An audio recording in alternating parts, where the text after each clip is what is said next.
Hi, welcome back guys. This is your friend, the MHA What If with another fanfiction. This is the move of, what if Deku was quirkless and became a vigilante? All credits for this video go to their respective authors, so please support the real author. Check out the link in the description for more details. Please give this video a like and subscribe to the channel if you want more videos like this. Now let's get into the fanfic. Izuku Midoriya was a happy child. Izuku Midoriya did have parents who loved him. Izuku Midoriya had normal life. Until he was 4 years old. That fateful day at the doctor's was when everything went downhill in Izuku Midoriya's life. Sorry kid, it's not gonna happen. To say Hisashi Midoriya was furious was understatement. He had wasted 4 whole years on that and so many more years on the beach who be a quirkless failure. He grabbed that thing's arm and stormed out of the doctor's and drove home. Daddy? Can I still be a hero without a Q quirk? Don't you dare call me that again, you brat. I'm not your father. Don't talk to me. As the two got home, Izuku ran to his mother and hugged her. She hugged back. What is it, sweetheart? How did the appointment go? That was the last time Izuku had been hugged. Izuku sobbed into his mother as his father stormed in. Get off of that, he is a quirkless, he doesn't deserve such love. Inko Midoriya's face twisted as she pushed Izuku off of her. Izuku will never forget that moment. Izuku, go to your room. Now. His mother said with a cold look on her face. As Izuku went to his room, he closed his door and heard his parents yelling. He didn't understand. What was so bad about being quirkless? Why did Daddy say not to call him Daddy? He is still the same person, isn't he? His mommy and daddy love him, don't they? Izuku had never been so wrong in his life. Izuku snapped out of his thoughts as he heard a scream from his mother. He opened his door to see her on the floor. There was red. He only saw red. His father walked up to him. Then he felt pain, and then only darkness. Everything had gone black. That was the day Izuku learned that not everyone was created equal. He learned that he was worthless, a monster whose only purpose was to make people feel better about themselves by looking down on him and using him as someone they could hurt. Over the next 6 years, that all that had ever happened. His father had left that day. For the better or worse, Izuku will never know. But it had been 6 years since that incident. Izuku was 10 now. But life wasn't better. His former best friend Kaken, he didn't know why he still called him that, beat him down every day with his new friends. Every day he would come home with a new bruise or burn. But nobody cared about a weakling like him. When he would get home, his mother would either be passed out with a bottle of whatever cheap alcohol she'd bought that week, or she'd be ready to teach Izuku a lesson for just existing. Izuku completely hated himself at the age if he hasn't smiled in years or felt happiness. He had to make his own meals, clean and dress his own wounds, tuck himself into bed at night, get himself to school. He had been independent for years. He didn't need his mother. That was why when he came home from school on Friday the 20th of December, the last day of school before Christmas break, he wasn't surprised to see 10,000 yen pounds 71.96/$95.89 on the coffee table with a note laying beside it. Izuku, here's some cash, it will last you a couple weeks for food and water if you use it wisely. However, I don't think you are capable of that. You have 2 weeks to get out of the apartment before the rent is up. I'm PR'd in tea with my new boyfriend and we decided we didn't want to raise this child anywhere near a quirkless failure. I don't want to see you again, so stay away. Inko Midoriya. That's the day Izuku Midoriya's heart broke. Everything came crashing down on him. He couldn't be hero. Nobody loved him. He actually was alone.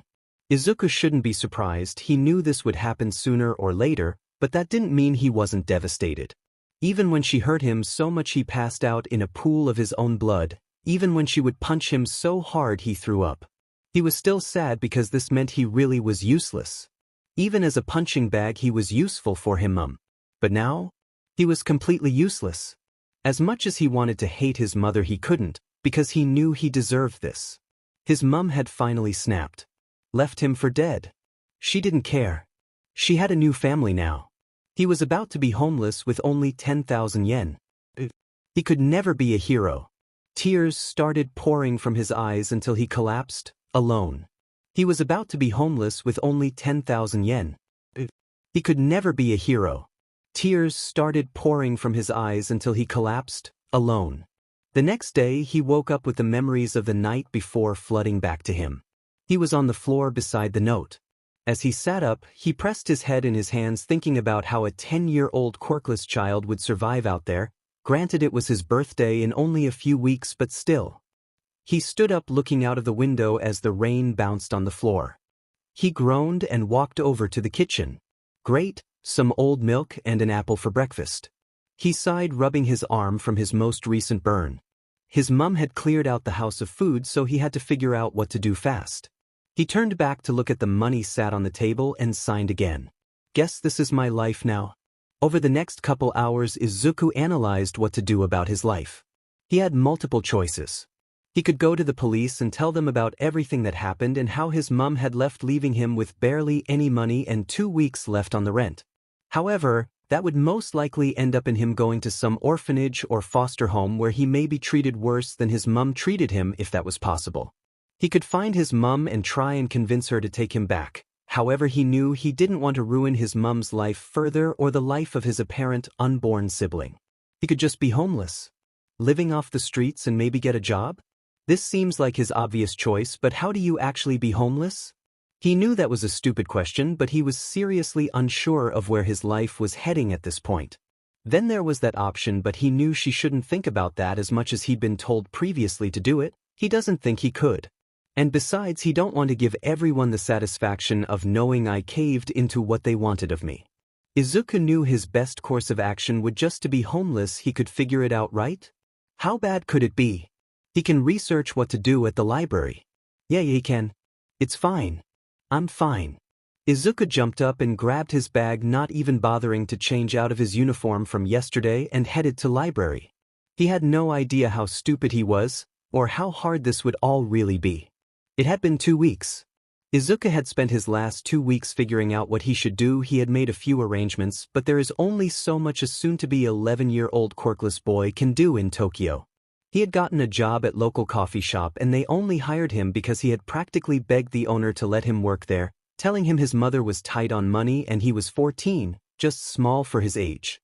The pay wasn't much, but it was something, and his best bet was a local cafe before big chains wouldn't hire anyone this young. He then found a nearby block of apartments which had been abandoned for nearly 30 years. Nobody would go there and find him there. Not like anyone would care. He had figured out a plan to deal with everything. At least he thought he did. He would sneak into the local swimming pool twice a week to shower. He would still go to school because he needed education. He also wanted to try for UA one day. Even though being quirkless means he probably wouldn't get in, maybe he could try for general education? Or maybe he was hopeless. He would also go to the local dry cleaners to clean his clothes weekly and even his money out every week to have at least one meal a day. He was fine. He didn't need to do much more, right? Izuku stood in his living room, staring at his surroundings. He had lived here for nearly 11 years. As much as it was no longer his home and hadn't been in a while, he would miss it. Izuku had already spent most of his mom's money on buying food. He had bought lots of cans and food that didn't need to be cooked and could just last a while. They were already at the building. He was still hoping nobody would see them, but nobody had been near the building in years, so he was probably safe. A single tear rolled down his face. This was real. This was happening right now. There were no do-overs, no delaying, no nothing. He had to go now before the landlord came by. He had to grow up. He picked up his old yellow ratty school bag and his dark green hoodie, gave the area a final glance and left. Goodbye, I guess, he muttered as he left the apartment, locking the door and pushing the key back through the letterbox. He had done it. Finally left. As he strolled down the dark streets late at night, there were only a few people, most likely drunk. The sky was clear, which was a relief, as Izuku seriously didn't want to get wet before he got to his new home, as he would have nothing to dry himself off with, and the massive gaping hole in the side of the building would probably make him even more cold. Izuku started analyzing about what he would do and how he could train his body into being stronger, as he currently barely had any muscle and he needed to stay strong to survive in the winter. Izuku was snapped out of his thoughts as he heard a scream, and he ran towards it, not thinking of what he was going to do. He finally approached an alleyway where a woman was cowering in the corner as a man stood over her, attempting to grab at her. Izuku froze. CRP, what do I do, what do I do? Izuku quickly scrambled in his bag and pulled out his black face mask he kept on him just in case. What would he use to get him away? Izuku panicked, picked up a large rock from the floor. Hey! Leave her alone, a-hole.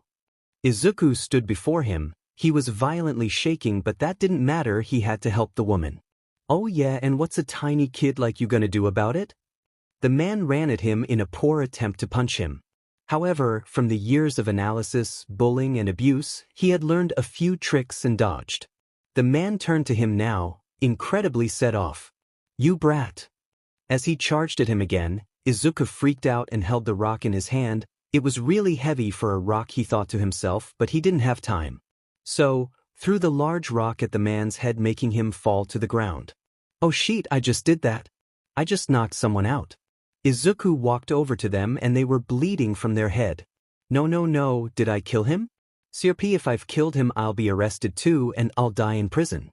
It hasn't even been an hour of being FNG homeless and I've killed someone. Oh God, I'm such a failure, I'm such an idiot, why am I? His thoughts were cut off by him groaning. Thank God, guess it wasn't that hard of a throw. He then walked over to the lady who was sobbing in the corner and he reached out his hand. Miss, are you hurt? He was in shock over what had just happened. She shook her head. Who are you? Izuku froze, he couldn't tell her his name, oh God. It isn't really important. He trailed off only to start talking again, but this time with more confidence. Can you call the police? We need him to be arrested and he might need his head looking at. She nodded quickly and called them. As she did this, Izuku didn't know whether he should leave or not. He had just assaulted someone and he was quirkless. Things really weren't going well. He would be put in prison before he could even take his first breath into the courtroom. As the woman looked busy on the phone with the police, he slowly walked away, turned out of the alley when behind him someone shouted at him. Hey! Stop! The man's hair was in the air defying gravity and was wearing yellow goggles. He held his scarf, his capture weapon in his hand. This was Eraserhead. Izuku loved Eraserhead. He was so skilled, even though he fought quirkless, he almost always caught his opponents at sheet. Izuku turned around and ran as fast as he could while the capture weapon was heading for him. He had to get out of there. Aizawa's POV. The night had been relatively quiet. He had only broken up a few drag deals and a fight. But that didn't mean he wasn't completely exhausted. All he wanted to do was to be at home with Zashi and his cats, watching TV. That's why when he heard a scream, he jumped building to building until he reached an alleyway. He expected many things, however he hadn't expected someone to be there throwing a rock at a man's head. Especially someone so small looking. He knew vigilantes were still around, of course they were, but he hadn't seen one in a couple years. However, this must be a vigilante? As he got closer, he noticed that this vigilante looked like a child. He had a dark green hoodie covering his hair, with a black mask. And when he spoke he sounded scared and so young. Suddenly he started to walk away. He couldn't let this vigilante child get away. No child should know how to do what he just did. Hey! Stop! He activated his quirk to make sure he couldn't get away, but when he did, the kid didn't even flinch. He just saw him and ran. Aizawa chased him trying to get him to come back, but it was too late. He just disappeared into the shadows. He groaned, he was too tired to deal with this. He had to talk to Tsukachi. He walked back to where the woman was, and when he got there the police were there along with Tsukachi. So he went over to him. Hey Eraser. Been few months since I've seen ya. How are you and Hisashi these days? We are fine. He's still loud though. He said, rubbing his face, which get a laugh out of Tsukachi. So it seems there was a vigilante here? Did you catch anything about him, Eraser? Aizawa groaned. Well, he seemed really small, like a child, definitely younger than my first years. But I didn't catch anything, and when I erased his quirk nothing happened. I didn't even see his quirk. I thought maybe it was speed, but I'm not sure, he said, thinking back to the boy. No problem, Eraser. Probably a new vigilante. A child seems concerning though. We can get you to describe him to someone and they can draw him and we can get it out there so people can see it. Aizawa only nodded in response. He already knew he was going to be a problem child. Well, Tsukachi, see you later. My patrol ended 10 minutes ago. See you soon, Eraser. As Aizawa walked back to his apartment, something didn't sit right with him about this boy. He had to find him. He wonders if his parents know about this. I need some sleep, he thought as he opened the front door of his apartment. Time passes slowly when you are alone. Please. That's what Izuku thought. It had been nearly a week since he'd helped the woman.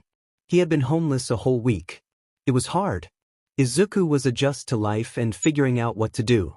He had gone back to school and somehow Kaken's bullying only got worse. It was like he knew how hard his life was right now and he just wanted to make it worse. Things weren't going well.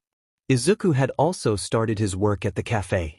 He was currently living off his cans of food he had bought with his mom's money and he was almost always starving because he wanted to savor it. The nights were the worst. Due to the hole in the side of the building, he was freezing and he had to buy several more blankets with his money from the cafe. To top it all off, his nightmares had gotten terrible. Sometimes they were about his mom or Kaken, but it don't matter because every night they got worse. After the incident regarding the woman he saved, they had aired the story on a local news channel surprisingly, however they were now looking for a vigilante which they were calling Shadow. Guess I'm a vigilante now. He chuckled slightly. Izuku had spent his spare time researching vigilantism and the laws behind it at the library. Vigilante. The act of using your quirk to protect people from danger whilst simultaneously acting violently to others. Izuku realized that they couldn't be arrested for vigilantism if he were to be caught. Maybe only assault, but he could say it was self-defense at the worst.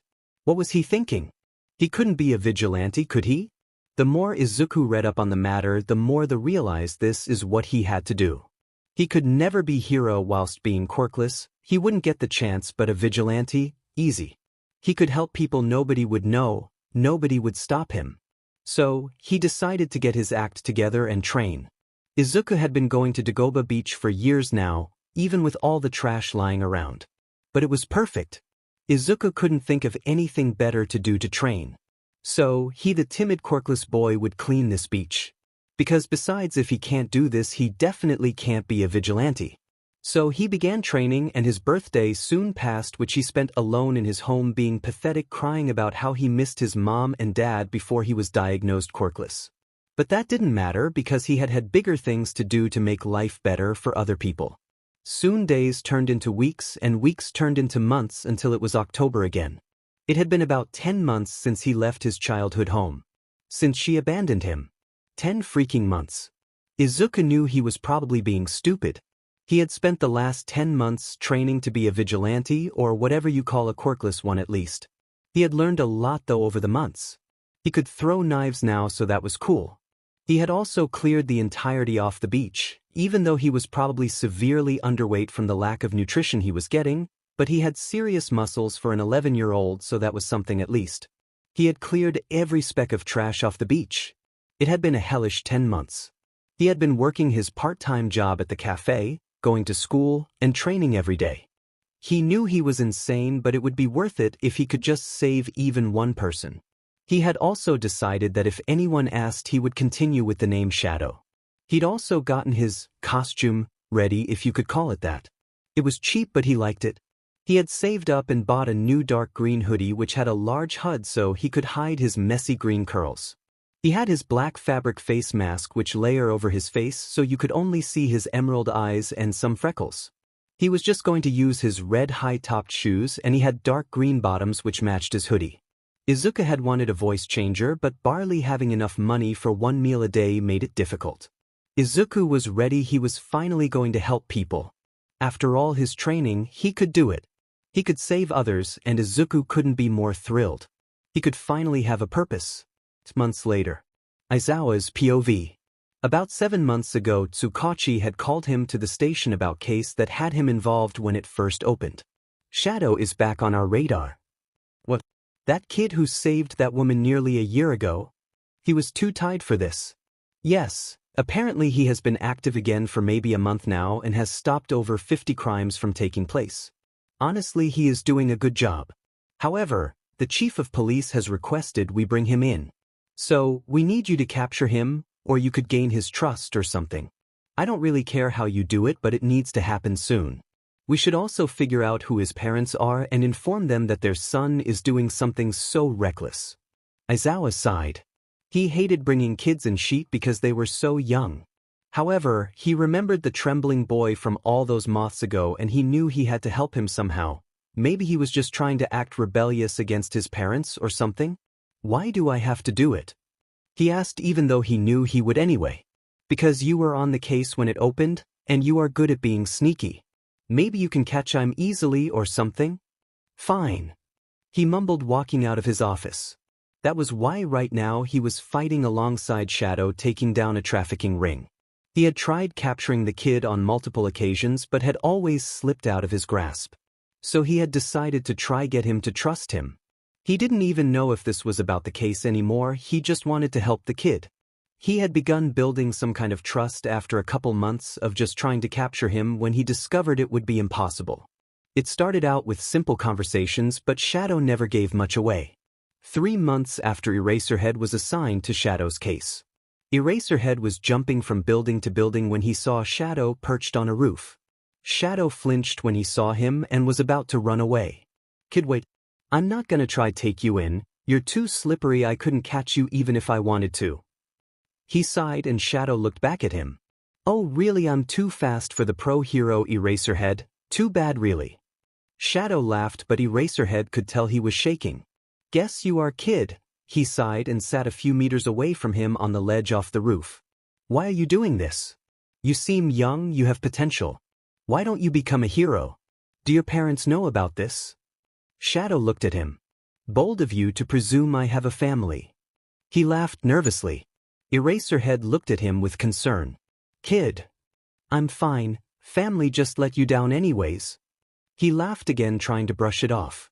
So how about you, do you have a family, a partner, kids? You know it's hard to find data on your personal life, you know. He looked at him and he could tell Shadow was smirking under his mask. Why? How? He sighed again. Don't change the subject. You have nobody seriously? Nope. No one to hold me back from helping others. Well, nice chat, Eraserhead. I appreciate you not trying to catch me again, you know? Now I gotta go save people and do my thing. He then proceeded to backflip off the building. What the f just happened? He has no family? He could have been lying but I don't know, that seemed real. And he just backflipped off the building. I am too tired for this sheet. He groaned and proceeded to call Tsukachi to tell him about the information he had gotten. That was the first real conversation the two had shared. Over the months, they had met on that same building every Friday where it became a habit of Aizawa bringing Shadow a snack of some kind after he had picked up on how small his body was.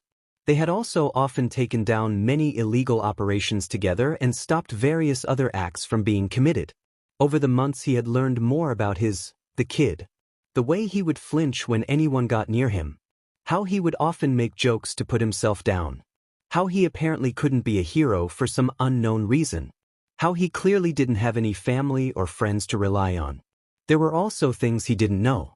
He didn't know his quirk. He didn't know his age. His name. Why he was out here. Who he was. Aizawa was determined to find out but he had to gain more trust in the kid first. The kid was a snarky little sheet most of the time. However, he had noticed when the kid had off days and he would stutter and seemed fearful of everything. He wondered if the whole being a little sheet thing was a mask. Not truly him. He couldn't know, he just hoped the kid would open up to him one day. A few months after their first conversation. Aizawa had seen the kid for a few months now. They had spoken and would stop crimes every other day together. So they had been meeting on a roof of building every Friday so he could check up on the kid. That's where he was going now. Hey kid, he called over to him. Hey Eraserhead. So the kid was stuttering again today. He made a mental note to himself to remember. How was your week? Oh, fine, really not much happened. How about you? Something was definitely off with the kid. He has wondered what happened. He sighed and rubbed his hands on his face and sat a couple meters away from Shadow in the edge of the building.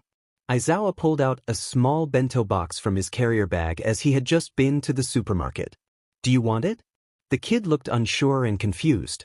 You just look like you could use a pick-me-up. It's not poisonous, don't worry. You can butts it when you get home or something. He didn't tell the kid at the time, but he had also slipped his phone number in there with a note telling him if anything happens to call him. He had noticed how the kid looked extremely exhausted today, and he felt bad. He wanted to help but couldn't do anything without breaking the trust he had built up. The kid's eyes had lit up with him giving the kid the food, but he quickly tried to hide it again. However, it was just a simple bento? He shouldn't be so happy about a bento box. He should be at the park playing with friends or some other shit that kids did. He was so worried about the problem child. "Hey kid." Yeah. He replied. It seemed his stutter had gone after staying with him for a couple minutes. "You'd tell me if something was wrong, wouldn't you? If you are in any danger, I don't care about prison for you, I'll keep you safe, you got that?" That's when his attitude came back and he was back to, well, whatever normal was for the kid. The next. Eraserhead, it almost seems like you care? But I'm fine, you have bigger things to worry about than a small kid like me. He had a smile which he could see even with his mask on. He wondered if anything he said was true. "Well, thanks for the food. Catch you later, Eraser." He had turned away and the kid left again without a trace. Back to present day in a battle. Aizawa had cared for the kid. As much as he hated to admit it. He wanted to keep him safe and make sure we was happy and loved. That's why he was currently fighting off a villain with a mutant-type quirk in some building while Shadow was fighting off the other villains Aizawa had erased the quirk of. That's when he heard the scream. Everything had gone silent. He had finally knocked the guy he was fighting unconscious and he ran to where the kid was fighting. Kid. Shadow, where the dash? Hey, Eraser. The kid came out from a corner stumbling backwards, was bleeding severely from his stomach and smiling at him, and he's smiling. "Oh my god, kid." He tried to run towards him to help him, but he jumped back. "Don't. Kid. This is no time to care about keeping your secret. I don't care, I won't let them take you in. I can call Recovery Girl, I know her, she can heal you, you'll be okay, just let me come CLO dash. Please. Don't. MF fine." His words were slurring and he looked like he was going to drop dead any minute. He stumbled backwards and ran out of the open window and went, God knows where. Shadow. Eraserhead had searched all night. He couldn't find him anywhere. He was so tired and he had to find his problem child. He had called Tsukachi and he had a team out looking, but he had to get home. He had to teach in a few hours. He had gotten home to a worried Hizashi sat on the sofa. Shoulda. Hizashi stopped himself when he realized he had slipped up and his quirk and was being extremely loud again. "Oh my god, your patrol ended hours ago, where were you?" He sighed. "It's the kid Zashi. I think he was stabbed, but I didn't see what happened. He ran off bleeding out of his stomach." Hizashi gasped before pulling Shoyuda into his arms and he fell asleep on Hizashi. Izuku's POV. Blood. Lots of blood. Eraserhead. Stitches. That was the majority of what Izuku remembered from the night before. Everything else was foggy. He knew he was fighting someone and Eraserhead was there, but he also gathered that must have been stabbed because he had to stitch his stomach. However, he knows can't go to the hospital. But Izuku knew he has had worse happen to him, so he thought he was just being pathetic. It was currently 4:42 a.m. and Izuku woke up in agony, remembering again he had stitched his stomach. This is bad. This is bad. What am I going to do? Today is not going to be fun. He had school today to top it all off. Izuku had gotten ready for school, trying his best to make sure his stab wound was properly bandaged and clean. It was still slightly bleeding through the stitches, but he couldn't do anything. Izuku just hoped he could go to school and just be invisible today. When he got school, the day started okay. Kaken wasn't at school, so Izuku thought that meant he was safe. But he was wrong. After school, he quickly left, hoping not to draw any attention to himself. However, as he left through the gates, Kaken's goons were waiting for him. "Guys, look. It's Deku, let's show him how useful he can actually be." They grabbed him and pushed him into the alleyway. They kicked him and punched him, but it was okay, until they kicked Izuku in his stomach. "You've got to be kidding me." Izuku slightly coughed up some blood as the three boys laughed and walked away. Izuku didn't know what to do. He couldn't move. He tried to sit up, but it was agony and blood kept trickling out of his mouth. He knew that he couldn't go to a hospital. It would cost him too much and the hospital would get suspicious of why Izuku had no parents. However, he still had Eraserhead's number on the note he gave him. He got his bag and pulled it out. "Shadow, if you need anything don't hesitate to call me, I can help you if you get in some trouble. Enjoy the bento. Eraserhead." He typed the number into his phone and prepared a message. "Shadow. Hey Eraserhead, it's Shadow. I'm sorry for leaving you like that yesterday, but I can't go to the hospital. I'm okay, but I'm stuck in some alley and I can't move. Would you have any free time just to help me up and take me to my place? If not, don't worry, I can't figure it out." Izuku reread the message, unsure of sending it. However, he knew couldn't get help from anyone else. The thing was, what if he removed the mask if I put it on? He would know my hair type and color. He would know where I lived. I'd have to find a new place. The building isn't ideal, but it has held me up for a couple years. He sighed and sent the message with his location. He needed some help right now and he'd have to trust Eraserhead would help him. As he tried to stand up again, he saw blood coming through his shirt and his eyes started to close. "I have to hold on a little longer, damn it." Aizawa's POV. Aizawa was losing it. He didn't know where the kid was and he could be dead or in some ditch somewhere. Maybe he got help from someone? Maybe he knew someone because the hospital had no stab wound patients from a boy about his age last night, so he hadn't gone there. It was currently 3:52 p.m. in the afternoon when Aizawa got a message. He grunted and walked over to where his phone had pinged on the side in the teacher's lounge at school and saw it was an unknown number. How odd. He clicked on the message and read its contents. Wait, was this actually his kid? Did he actually ask for help? He's in an alleyway about 10 minutes away. Was this him? He didn't seem like the one to ask for help. Damn it, of course even if there is a chance it is the kid, he has to go and help him.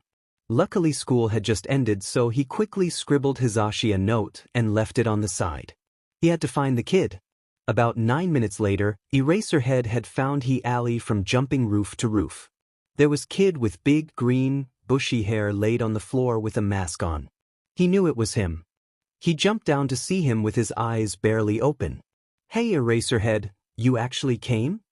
His voice was quiet and faint and he coughed. Izuku also sounded shocked that someone had actually come to help him. He grabbed the boy's bag and threw it over his shoulder, then picking up the kid in his arms. There was a lot of blood on his shirt. "Kid, you are okay now, you are safe, I'm gonna help you. Please take me to my place. I have some medical stuff there, please. We need to go to a hospital. You're bleeding." "No. Please. I see you can't know who I am, please. The way." His words were slurring and he started to drift into unconsciousness. It sounded like he said they'd take him away? Who were they? Maybe he should take him where he wants and call Recovery Girl?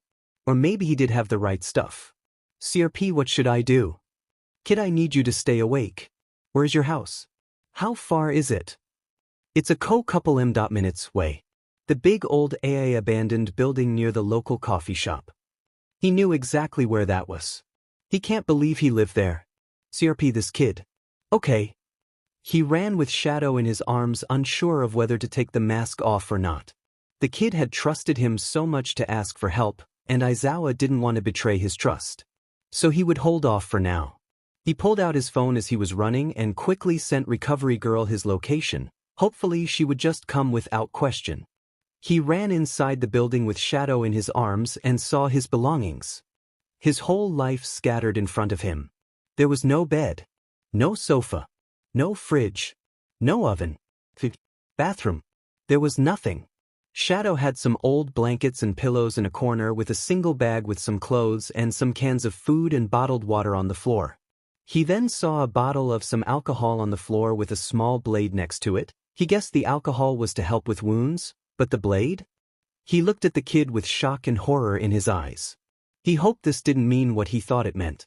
He held his problem child close and got an old t-shirt, applying pressure to his womb until Recovery Girl came. Not 2 minutes later, she ran through the old building and started taking care of Shadow. Izuku's POV. Izuku woke up to the noise of muffled voices of a small old lady and a man he presumed was Eraserhead. Damn it, Shoyuda. He could have died. What would you do then? You have to take off his mask. We need to know who this kid is and get him a home, not some old abandoned building. Seriously, Chio. You don't think I want to? The kid has just put some trust in me though. I can't screw this up. I need him to open up to me so I can help him. I hate seeing all this. It's breaking me in two. I don't know how I'd live with myself if I let him die, but I need him to trust me. You DMN idiot Shoyuta. You can't help him if you don't know who he is. You dash.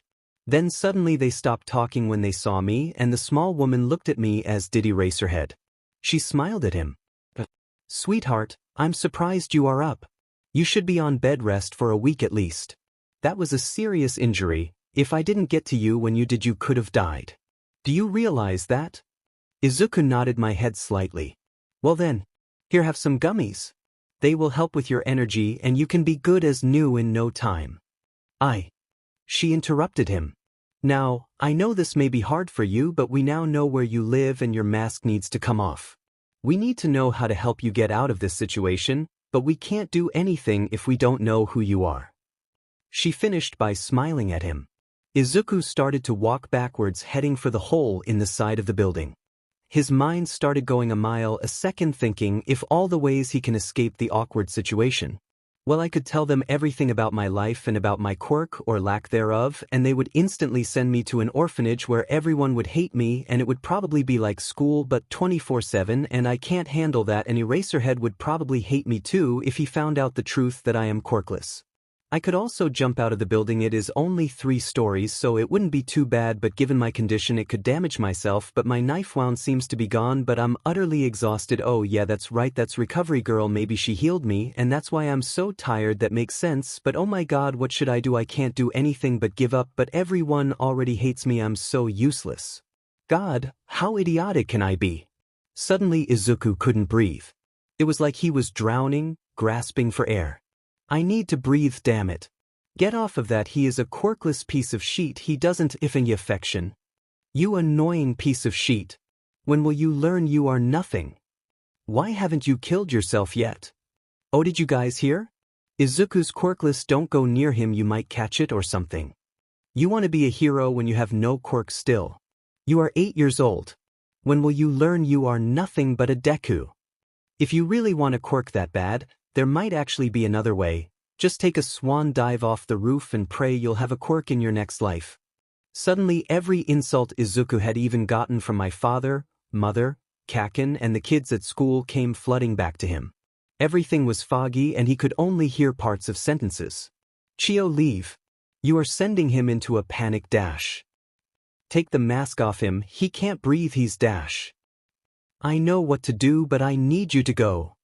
Fine. I'll leave, but you need to sort this out, Shoyuta, because otherwise dash. Breathe. I just need you to match my breathing. You have to dash. Izuku tried to listen to Eraserhead and he gradually slowed his breathing. You're doing good, kid. I need you to keep breathing. You're okay. You're safe. I've got you.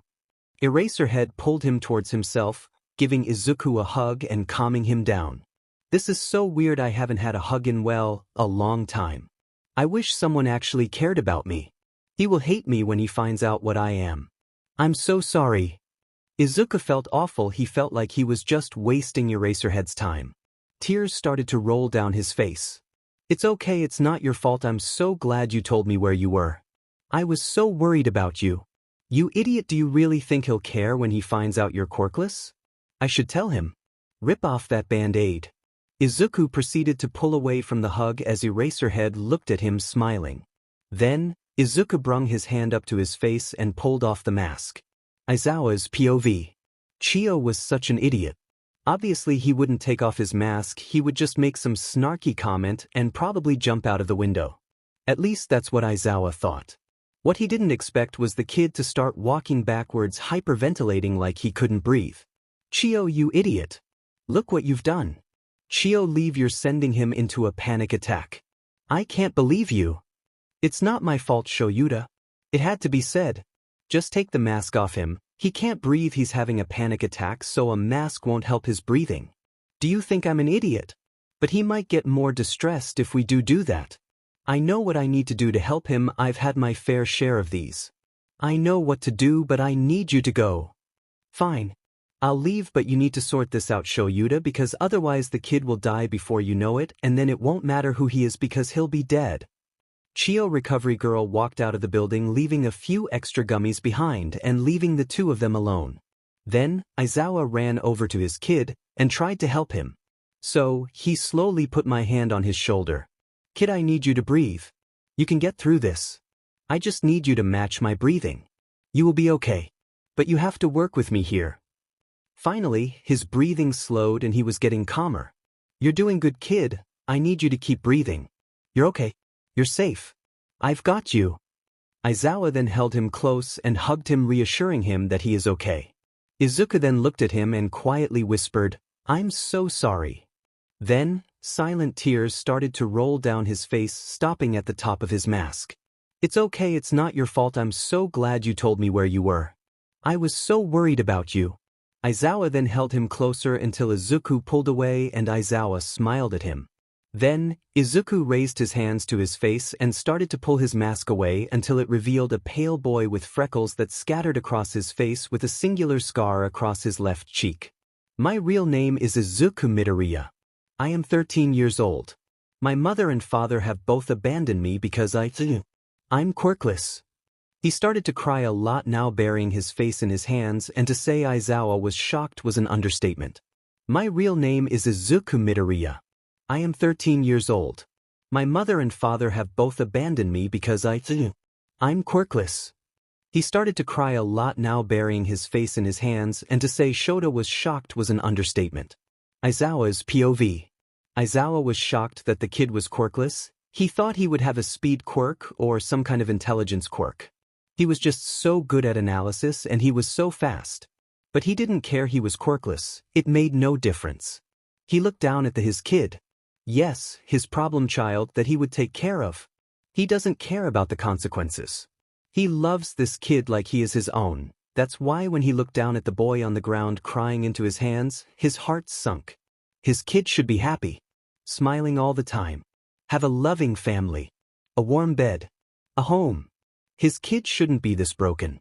He had to fix that. He had to help him. He doesn't care about anything else. Hisashi wanted to adopt a kid anyways, but he always thought it would be too dangerous with their jobs, but this is different. He would protect this kid no matter the circumstances. He walked over to his kid and hugged him again, realizing how skinny the boy was made him feel sick, but he would bring it up another time. This day was already probably a lot for him to handle. Suddenly he pushed Aizawa away and looked at him with tears pouring from his eyes. What are you doing? He said. Aizawa looked at him confused.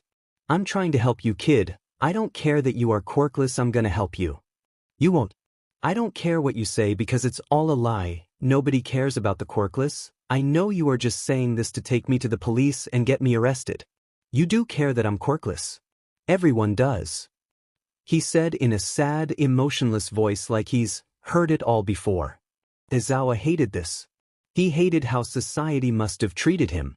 He remembers how he was bullied for not having a good enough quirk. A weak quirk. But he knew the quirkless had it worse. If anything, the suicide rate was an indication of that. I'm not lying to you, kid. I honestly couldn't care less that you were quirkless.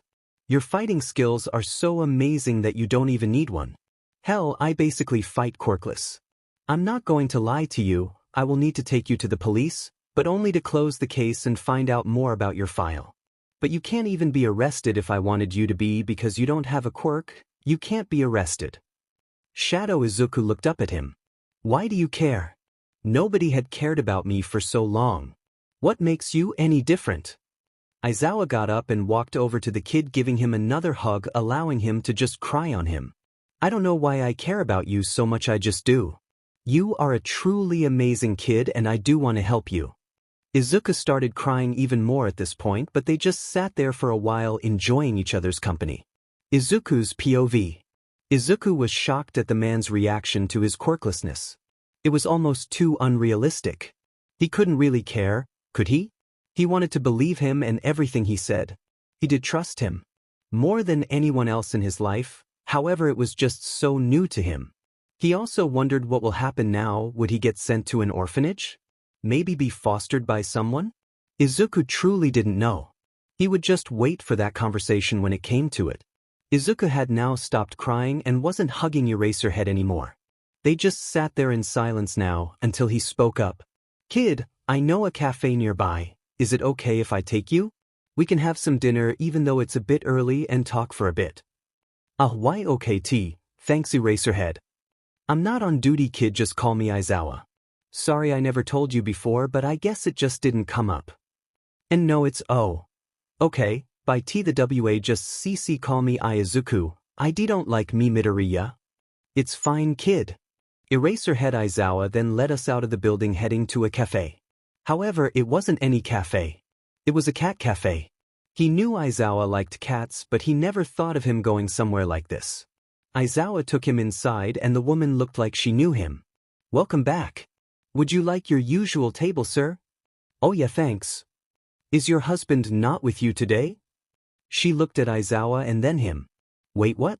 Husband? I didn't know he was married." They seriously don't have a lot of information on underground heroes in the hero registry, huh? "No, Yamada is probably still working. This is Izuku." "Okay then, nice to meet you. Come over this way." The lady led them to a small table. In the corner with one seat and a bench where there was a ginger cat sat on the bench staring at them. "Here's your menu, call me over when you decide what to order." I picked up the cat and put it on the floor, stroking it. They both sat down. Izuku looked at the menu, but then he realized how expensive everything was. Aizawa must have realized and looked up at him. "Get anything you want kid, I'm paying, and don't worry about how much to spend. I literally have 2 jobs and my husband has 3. You don't have to. I want a kid." He smiled back at Izuku and called the waitress over and they ordered. They sat there in silence for a while until Aizawa broke it. "So, after this we need to head down to the station. I have a friend on the police, his name is Tsukachi. He can help you, you won't be in trouble." "What's going to happen to M.Me? "Well, I guess you were staying at that shitty building if I'm not wrong?" White, he said under his breath but loud enough for Aizawa to hear him. Then suddenly their food came. "Okay then, let's eat and hurry over to the station." Izuku tried to eat as much as he could, but he only got halfway through before nearly throwing up. "I'm sorry. I see can't eat too much before." He trailed off at the end, but Aizawa got the hint. "It's fine kid, don't worry." About 10 minutes later, Aizawa paid for the bill and Izuku thanked him several times before they headed down to the police station. Detective Tsukachi's POV. "Bet you didn't see that coming, hee. Tsukachi had been sat at his desk for 2 solid hours trying to figure out who Shadow was for the 3rd time this week and who knows how many time this month. He ran the database for 11, 12, 13, and 14-year-old kids who had speed quirks, intelligence quirks, or something that allowed you to slip away easily. He was running out of luck. None of the kids matched the description well enough, and those who did lived on the opposite side of Japan or somewhere where it was very unlikely. He sighed, rubbing his face. It was nearly 4 p.m. when his shift ended. "We will never find this child, will we?" Well, at least that's what he thought. What he didn't expect was that as he was leaving the office, to get a call from Aizawa. He looked at it and picked up. "Hey Aizawa, I'm leaving the office, what's up?" "Hey Tsukachi, well I think I've just solved your case." "What? Which one?" "Don't tell me." "Yeah, I found the kid, he's okay. He's passed out right now and I'm with Recovery Girl while he sleeps. I don't know what will happen when he wakes up, but I haven't taken off his mask yet." "What? Can you at least tell me what you know? I can work some overtime to figure out who he is and grab some background information." "Ugh, fine. He has green hair which seems to be messy and curly. He also is wearing middle school uniform, which means he is probably around 13 is my best guess. It also says Aldra Middle too, so that probably helps. But he is clearly very malnourished and I'm in what he calls a home, which is that only abandoned block of apartments a few minutes away from the school." Jesus Christ Aizawa, what does Chio have to say about all this? She was annoyed, especially when I said I won't take off the mask, but she's still tending to some wounds, but I bet she's gonna come over here and scream at me in a minute, so I've got to go. "Right, okay, I'll see what I can do. Text me with any other information you get." "Okay, thanks, talk later Tsukachi." "Yeah, see you later." As the call ended, Tsukachi groaned and walked back into the office to pull up a file on Aldra Middle School. So much for a 5 p.m. bed tonight. After about an hour, Tsukachi had 2 cases on kids at Aldera, but only one of them was the obvious choice. Izuku Midoriya. Age 13. Quirkless. Address: Apartment Block 3. Floor 6, Apartment 264. Street XXXXXX. Tokyo, Japan. Contacts: Mother, Inko Midoriya. Phone, XXXXXXXXXXX. Class, 3 to 6. There was also a photo of a kid with big green, bushy hair. He was about the same height and build as Shadow, but there were a few problems with it. One problem was that it said quirkless. That could make sense, but he is just so fast and analytical that not having a quirk would be incredibly difficult, and not to mention suicidal. The other problem was that there was an actual address and phone number for his mother. Maybe it was fake? But they should have checked that, right? Maybe I should call the number? Or do a house visit? It might not even be the... Suddenly his phone buzzed. He had a message. Aizawa, the hobo hot beverage. The kid and I are off to a cafe. I'll try bring him around after we've eaten. Got his name, quirk and age. Izuku Midoriya. Quirkless. Figure out what you can. Tsukachi looked at the message again and his file. It's the same kid. I can't believe he's quirkless. Tsukachi decided to see what he could find in Inko Midoriya, the kid's address on the school records, and what there was on a father. Aizawa's POV. They were walking to the police station and it had been about an hour since he texted Tsukachi. He had also told Zashi that he would be home late because of Shadow and to set up the guest room, just in case things went his way tonight. Izuku was silent the whole trip to the police station. He didn't run, make his shitty, snarky comments. He was just silent. Honestly, it scared Aizawa. After being out on patrols with the kid for nearly a year, he had never been this silent. Even when they had to spy on someone, people, or stay hidden, he still spoke. It set Aizawa off, but now he wished that now he would do that. It was frustrating. As they stood outside the station, he looked down at his kid. His hands were trembling and he couldn't stop shaking, so Aizawa lowered himself to the kid's level. You are okay, kid. Nobody is going to hurt you or arrest you in here. We just need to know more about you and we need to figure out an action plan for your future, yeah. Izuku nodded slightly. He put his hand on the greenette's shoulder and they walked in. As they walked in, people kept giving him looks like he was some homeless dude. He was used to it and he couldn't blame them, he always looked like a mess. But with a kid beside him, he got some very strange looks. Finally, they got to Tsukachi's office and Aizawa walked them in. Aizawa. Hey, how you doing? And this must be the infamous Shadow. I gotta say, kid, you really did help the force a lot out there. You were also really slippery too. I'm surprised you are only 13. Well, anyways, come have a seat and we can begin the questions. Aizawa sighed and sat down as his problem child sat down next to him, putting his hand in his neck and rubbing it sheepishly. I looked over at Tsukachi. Hey Tsukachi? I told the kid he can't be arrested because he is quirkless. That's true, right? He technically hadn't broken the law. That's true. But first we need to ask him some questions to confirm that that is indeed the case. He smiled over at me and I rolled my eyes. They hadn't told Izuku what Tsukachi's quirk was, so they would have to see if he was lying about anything. Hopefully he wasn't, but they did have to know. He then looked at Izuku. Well then, is it okay if we get started? Tsukachi asked. Izuku nodded. Finally Aizawa would get some answers. Izuku's POV. Izuku was internally freaking out. CRP questions? What kind of questions? Oh dear God, I wish I never did this. I can just lie at the worst. I needed that help though, or I would probably be dead, so I guess I have to do this. Ugh, I just wish I was never stabbed. Izuku looked at them both, quite obviously scared, as he had been playing with the ends of his oversized hoodie. Tsukachi looked at him with a warm smile.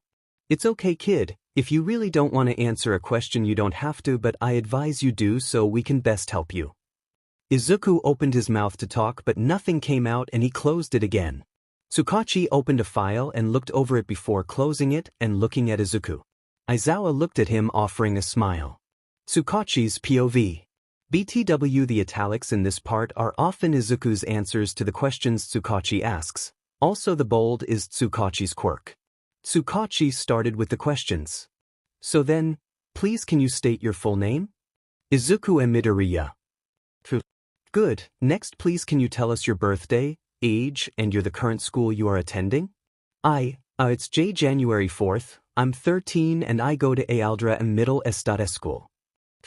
Please can you tell us your parents' names? Izuku flinched at the question and he looked at the two of them uncertain before he continued. Ienko mi Midoriya anh.hhisashi Midoriya. Tsukachi looked at him for a minute and remembered how he couldn't find anything on Midoriya having a father, so that was important information for Tsukachi, so he wrote it down and looked back at Midoriya. Do you have any other family that you are aware of or that know about you that you know about? And no, but I remember HHMT talking about H's B brother once and how HHED didn't like anything D dirty, but I was only like D3. Tsukachi thought that was odd but kept asking questions. Is that the only thing you are aware of about your uncle? Why yes, he and never brung him up again as far as I can remember. Thank you Midoriya, now please can you tell me what your quirk is? I am QQ Quirkless. Tsukachi looked at him again. He was shocked by the answer even if he already knew it. Yes, okay, well I've asked most of the easy ones, however, Aizawa has told me a little bit about your situation. So, I need to ask some questions that ideally need an answer so we can help you, okay? Tsukachi have a warm smile. I'll try. Great then. Thank you for your cooperation Midoriya. Well then let me start off. When was the last time you saw your father? Midoriya looked at him as his hands started to slightly shake, and Tsukachi looked at him and then at Aizawa, and Aizawa gave him a look but he couldn't tell what it meant. I was F.F4. It W is the D-Day IG got my Q. Quirk R results. Okay, what happened the last time you saw him? Did you do anything and do you know why he left? Izuku looked up at him with tears threatening to fall from his eyes. He left because I was a Quirkless. But I can't tell you WW what happened the last time I saw him. I don't remember. But why can't you tell me? It's okay if you don't want to, but I think you can remember. I just can't, okay? Aizawa looked over at Tsukachi again and gave him a nod, and Tsukachi sighed before dropping the subject. Tsukachi then proceeded to move on. Okay, I understand. I now need to ask some separate questions about your father. Is that okay? Midoriya nodded slightly. You could now physically see his body violently shaking as Aizawa placed his hand on his shoulder. Okay, these are simple yes or no questions. Please answer verbally. Okay. Has your father ever physically abused your mother? And no. But has your father ever emotionally abused you? But has your father ever abused your mother in these ways? No. But Tsukachi knew Midoriya's lying was getting better as the questions kept coming. When he lied he didn't stutter as much, but it didn't matter with his quirk. Okay, now we need to ask you some questions about your mother. When was the last time you saw her? Midoriya looked like that question had physically hurt him, but he responded. Just before T turned 11. Okay, I need to ask you the same questions about your mother that I did your father, is that okay? Sure. Okay, did your mother ever physically abuse you? No. But did your mother ever emotionally abuse you? No. But why did your mother leave? Why do you think? I'm Quirkless. Tsukachi sighed. He had asked all the important questions that were required. He knew that the kid would be put in the foster system. He rubbed his face and looked at him. He had been abused and he was alone, and putting him in the system might break him. He had no idea what to do. Izuku's POV. Izuku had just finished answering the questions and he has so drained. He felt bad for lying to the police obviously, but they wouldn't find out. Also, he didn't want to risk them arresting his mom or anything stupid for him being quirkless. Not like they'd care anyway. He thought to himself. Detective Tsukachi had just momentarily left the room. Aizawa. Izuku no doubt thought now the police knew he was quirkless he would probably be thrown into the system. Of course you will be out in the system, nobody cares about the quirkless. You thought Aizawa didn't care, of course he does. If your parents didn't want you, nobody will. You should just leave. Maybe you should kill yourself? Nobody will care. Seriously, nobody. Suddenly he started to feel his cheeks getting wet. Great, I'm a crybaby too. He put his head in his hands or silently cried. Aizawa's POV. After they questioned Izuku, Tsukachi looked over at Aizawa and back at Izuku.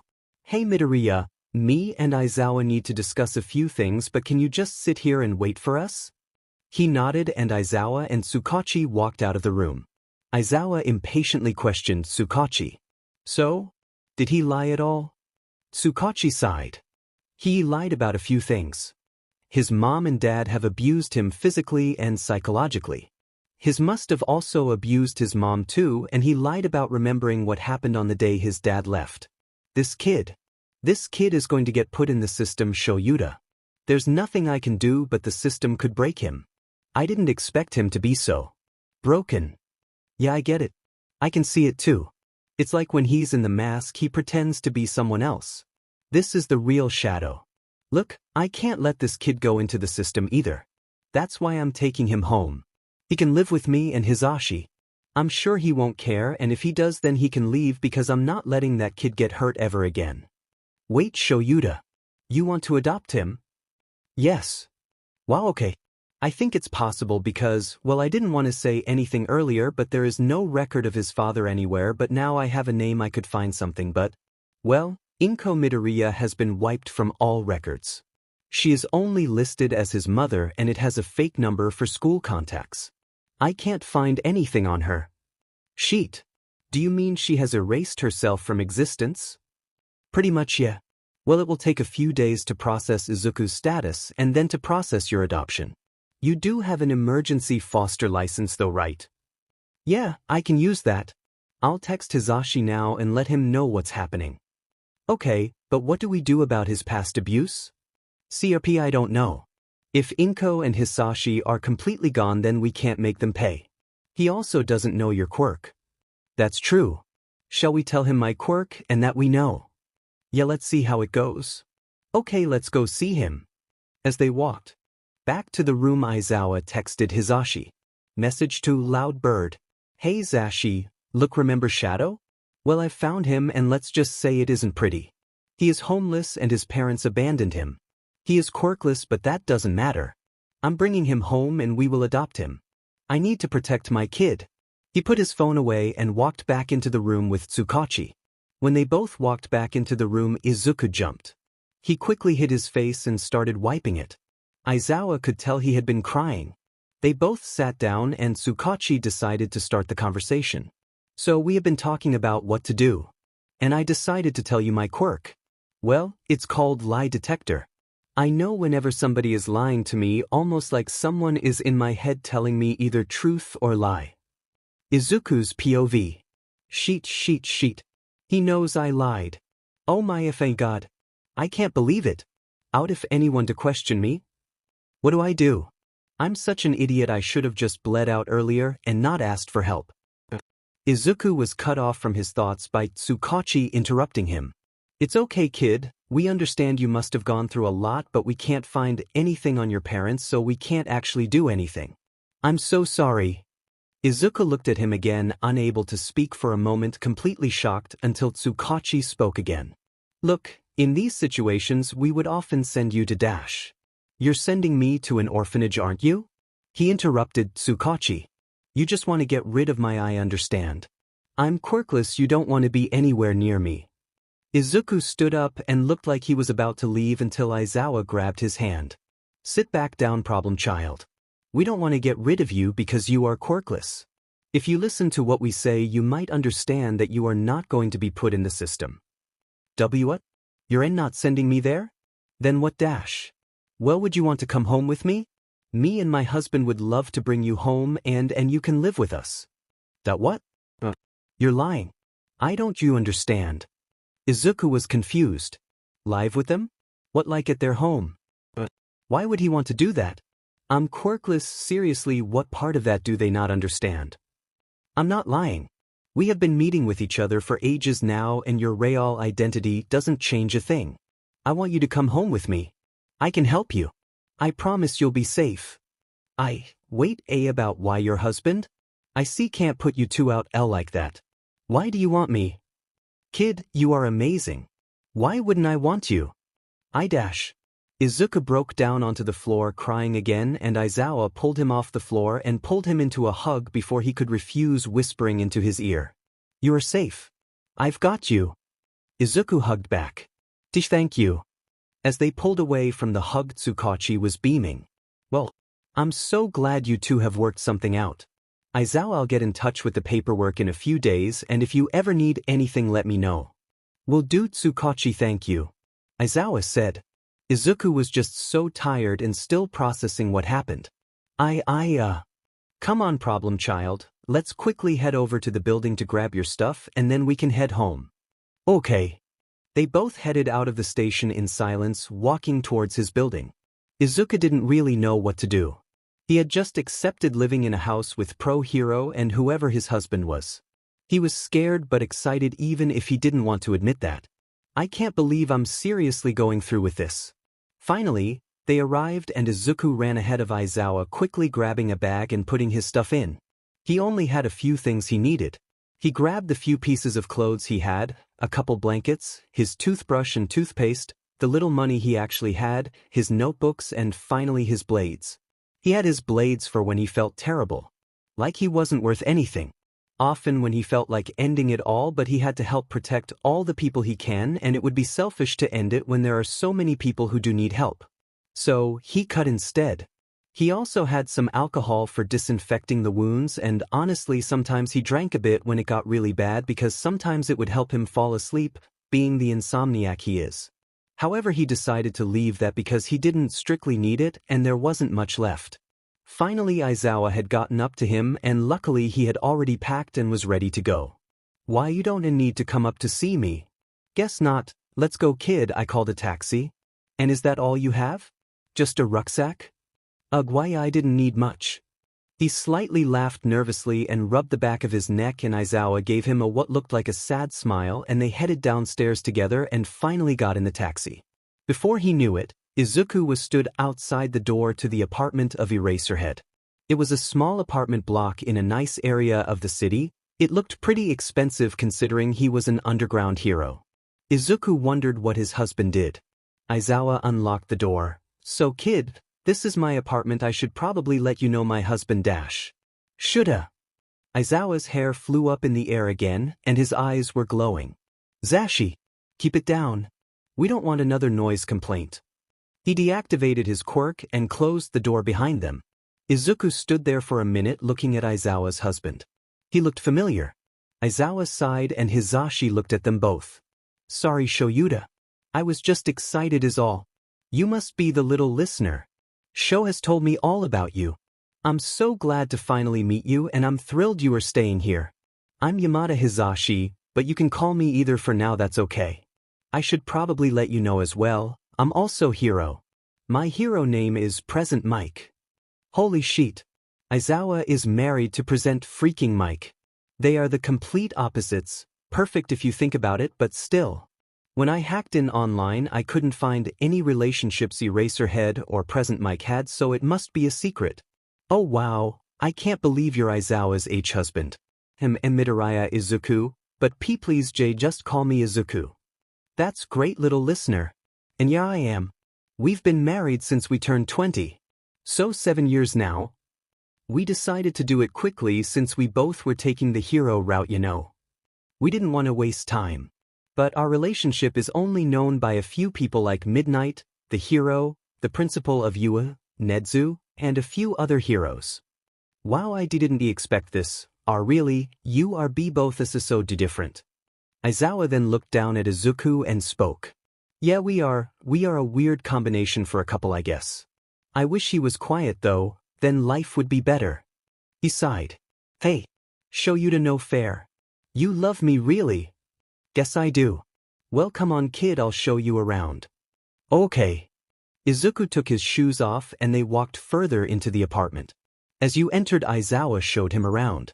It was a nice, cozy, mainly open-plan apartment with a large living room to the back left of the room with a large flat-screen TV. Then to the front left there was the kitchen, which had a breakfast bar with stools along it. To the right of the kitchen, the dining room was connected to the kitchen but hidden from view from the living room. Then on the right side of when you walked in there was a hallway which Aizawa and Yamada were leading him down. First door on the left is a bathroom, the second door on the left is mine and Zashi's room. The second door on the right is my office and the first door on the right is your room. He opened the door and there was a single bed with black bedding on it and 2 pillows. Next to it was a small side table and next to the door was a very large wardrobe and in the top left corner of the room there was a desk. There was also a large window which was above the bed and another one on the other side of the same wall. Oh wow, it's lovely TT, thank you. No worries, problem child. I know today has been tiring and probably really draining, so we understand if you need some sleep. However, we will need to talk about a few things in the morning regarding school and other aspects of your life we need to know about. But try rest up, kiddo. Yeah, little listener. You should get some sleep. We will see you tomorrow. Thank you be both. I really appreciate everything you've done for me. I don't know how to repay you. Kid, repay us by looking after yourself. Get some sleep, we can talk tomorrow. Okay, thanks G, good night then. Good night, problem child. Good night, little listener. They closed the door and Izuku got changed into his baggy black shirt and a pair of green 3/4 length pajama shorts. They were his only clean clothes at the minute. Izuku was so grateful for their kindness and was shocked at how nice they had been. He got into the bed and let himself sink into the mattress. He quickly drifted off to sleep, which is something that had come hard to him over the last few years. But this was different.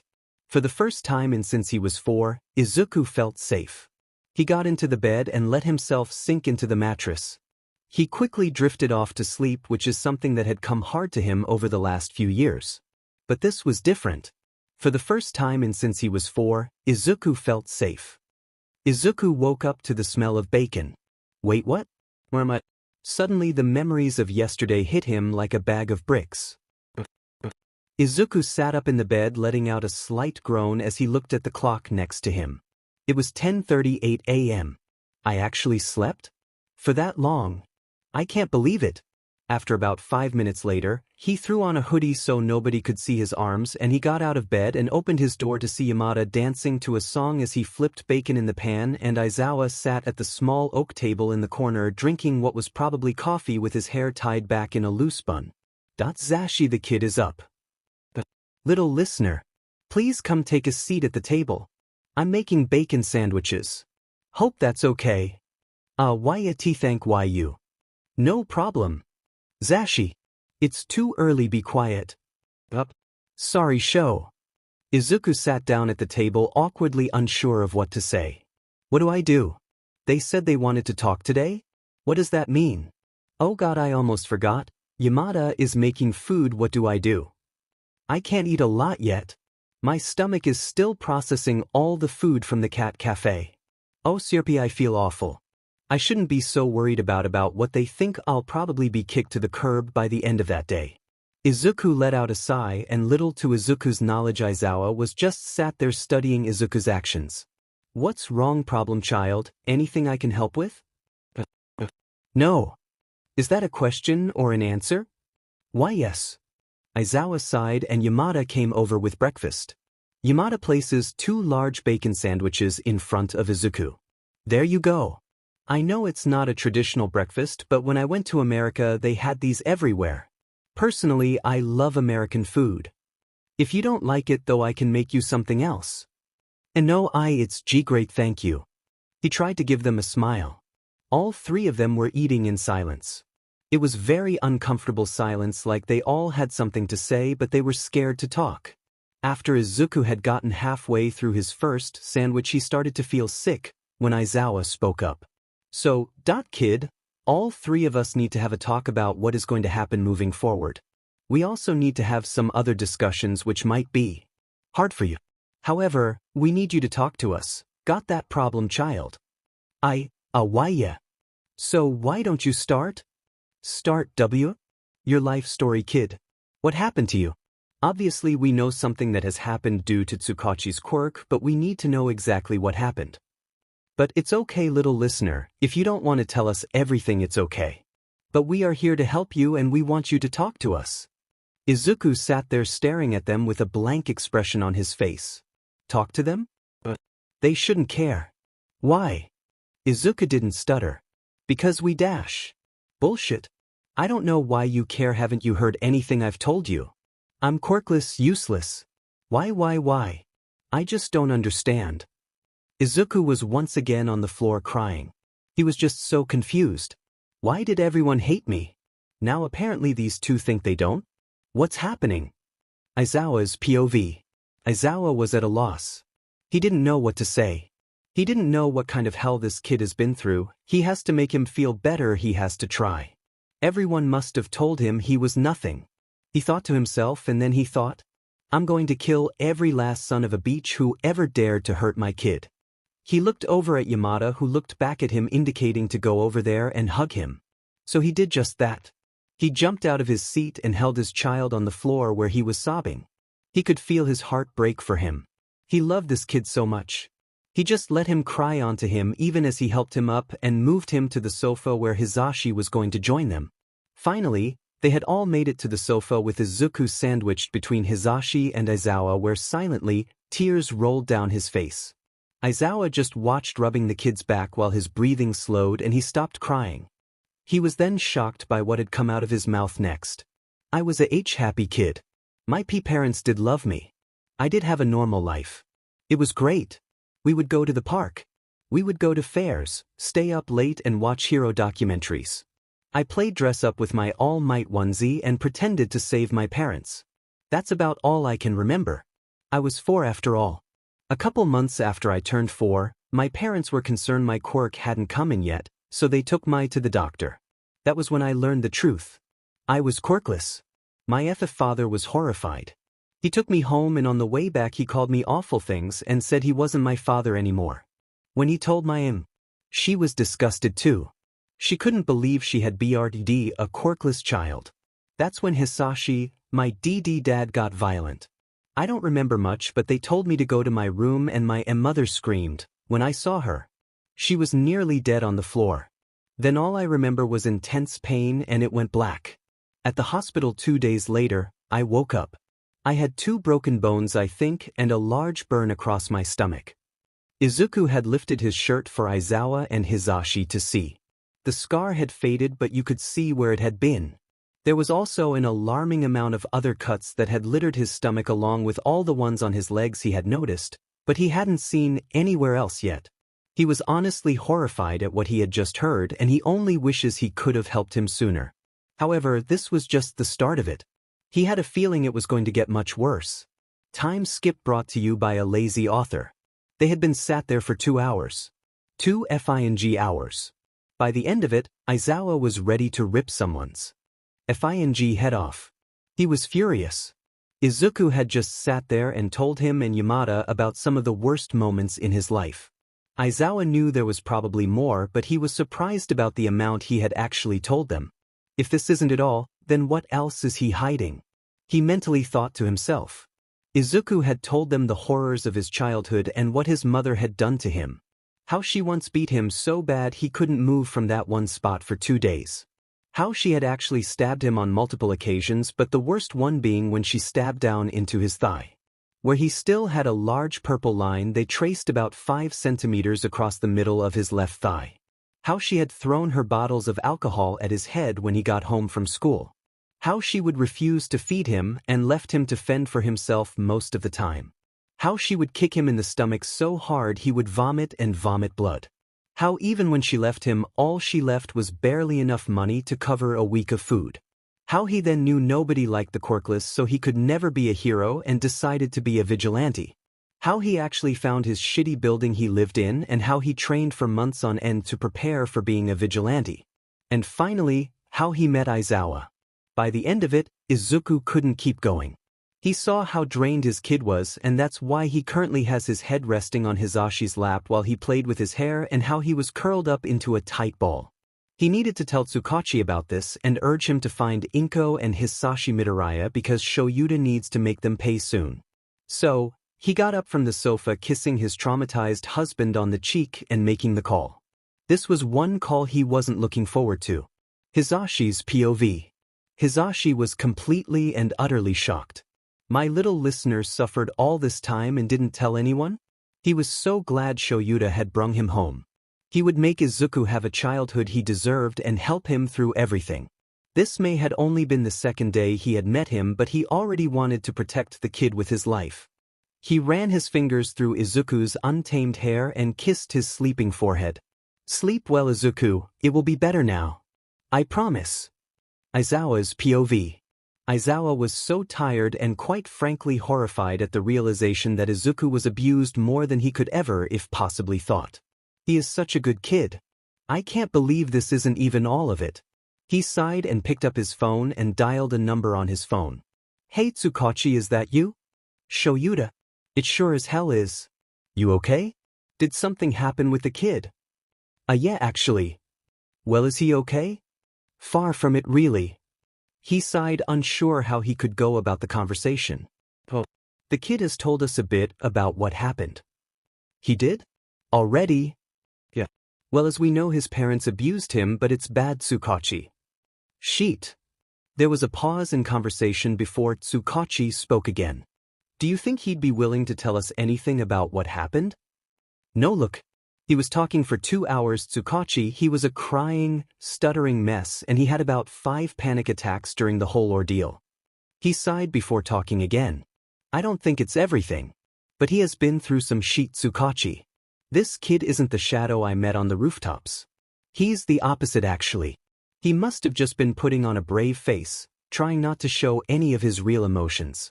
I already thought this, but now I know it's true. Sheet. Shoyuta, what are you gonna do? I'm trying to process the adoption papers, so hopefully I can get them through, but I don't know what will happen. Yeah, I get it, Tsukachi. But I'm gonna protect him. I'll help him. But I'm just worried. Have you got anything on parents yet? No, everything is gone. I'm trying to find someone else registered with similar characteristics as Inko Midoriya, however I don't think we can get anything on a father. Right, let me know what happens, okay? Yeah, I will. Good luck, Shoyuta, and if the kid can talk to us, then it will make his case stronger, and when we do find his parents, we can take them down. Sure, we'll do, Tsukachi. Until next time. Bye, Shoyuta. Aizawa hung up the phone as a pale-looking Hisashi walked into the kitchen. Hisashi's POV while Aizawa was on the phone. Hisashi looked down at the sleeping kid and sighed. He didn't know how to help, but he had to. He heard Shoyuta on the phone and he decided to wait until he was done to talk to him. So, a few minutes later when the call needed, Hisashi carefully maneuvered Izuku's head off his legs and placed a pillow under his neck. He then walked to the kitchen. Osho. The kid, I can't believe the listener has been through all that. A tear fell from his face as he practically jumped into Shuta's arms. Shoyuta hugged him back and looked at him. I know, Zashi, I don't know how we help him yet, but we will. So we are definitely adopting him then, Sho? Of course we are. I'm worried about being a good role model. But he became my problem child the second met. However, he always slipped away. But this time I won't let him. Hisashi sniffled and looked at his husband. Asho. You do care. I'm so happy. Yeah. But what do we do? I mean, we need to take him shopping, don't we? For like clothes and whatever kids need. Of course we do, Shoyuta. Let's see how the listener is when he's awake and maybe talk to him about everything going forward, okay? Okay. But parenting is a big deal, and a kid that's been through that, it's bound to mess him up. From what I'm concluded, he is probably being bullied at his school too. Remember when I was younger and everyone said my quirk was weak and villainous? Yeah. Sho, where are you going with this? I think that's been happening to him. I don't know, but we should figure something out, and soon. I want him to be happy. Hisashi leaped forward and hugged Shoyuta again. Of course. We will be the best DMN parents out there, Sho. We will make our kid happy. Our kid? Yeah, I guess he is now. Shoyuta smiled and kissed Hisashi. Should we wake up the little listener? Probably. I guess he might not sleep tonight if he naps now. Asho. You are already being a dad. Zashi, calm down. Shoyuta rolled his eyes. They both walked back into the living room together to go and wake up Izuku. However, he was already awake with a blank expression on his face. Izuku's POV. Nightmare flashback. Mommy, is daddy gone forever? Shut up, Izuku. But mommy, I'm scared. What if he hurts you again? Is it because I'm quirkless? Izuku, shut up. Inko stood up and looked at her son dead in his eyes. You know it's your fault, don't you, Izuku? Your daddy left because you are useless. You don't have a quirk, so you aren't important anymore. But mommy, why? It doesn't change. I can be the first quirkless hero. Izuku jumped in the air imitating All Might. When Inko had enough, she walked over to him and slapped him across the face. A mommy wi. He was cut off with Inko beating him senselessly. I'm not your mom. She walked away and Izuku laid on the floor crying until he passed out. He was only 4. Izuku shot up from the sofa grasping for air. Haven't had that one in a while, he thought while trying to hold back tears. He then cliched his chest and remembered everything that happened not an hour ago. Oh shit, I told them. Well, I told them part of it. He sighed. What do I do now? Oh CRP. I fell asleep on Yamada. Oh my god, I'm such an idiot. I bet he hates me now or thinks I'm weird. What did Aizawa actually mean when he said come back to their place? Did he want to actually take me in? No, he couldn't. But I don't know. It would be nice to not be homeless. Izuku started at the floor, unsure of what would happen next. Suddenly, Yamada started talking. Hey little listener. I didn't realize you woke up. Oh yeah, about 10 minutes ago. Izuku nervously rubbed the back of his neck. Hey problem child, we need to talk about everything. We appreciate you telling us what you have, really. You don't have to tell us anymore right now if you don't want, but we do need to talk. Yeah look, I'm sorry for telling you all that. I understand if you don't want me here anymore, I can just go dash. Calm down problem child, you aren't going anywhere. Why dash?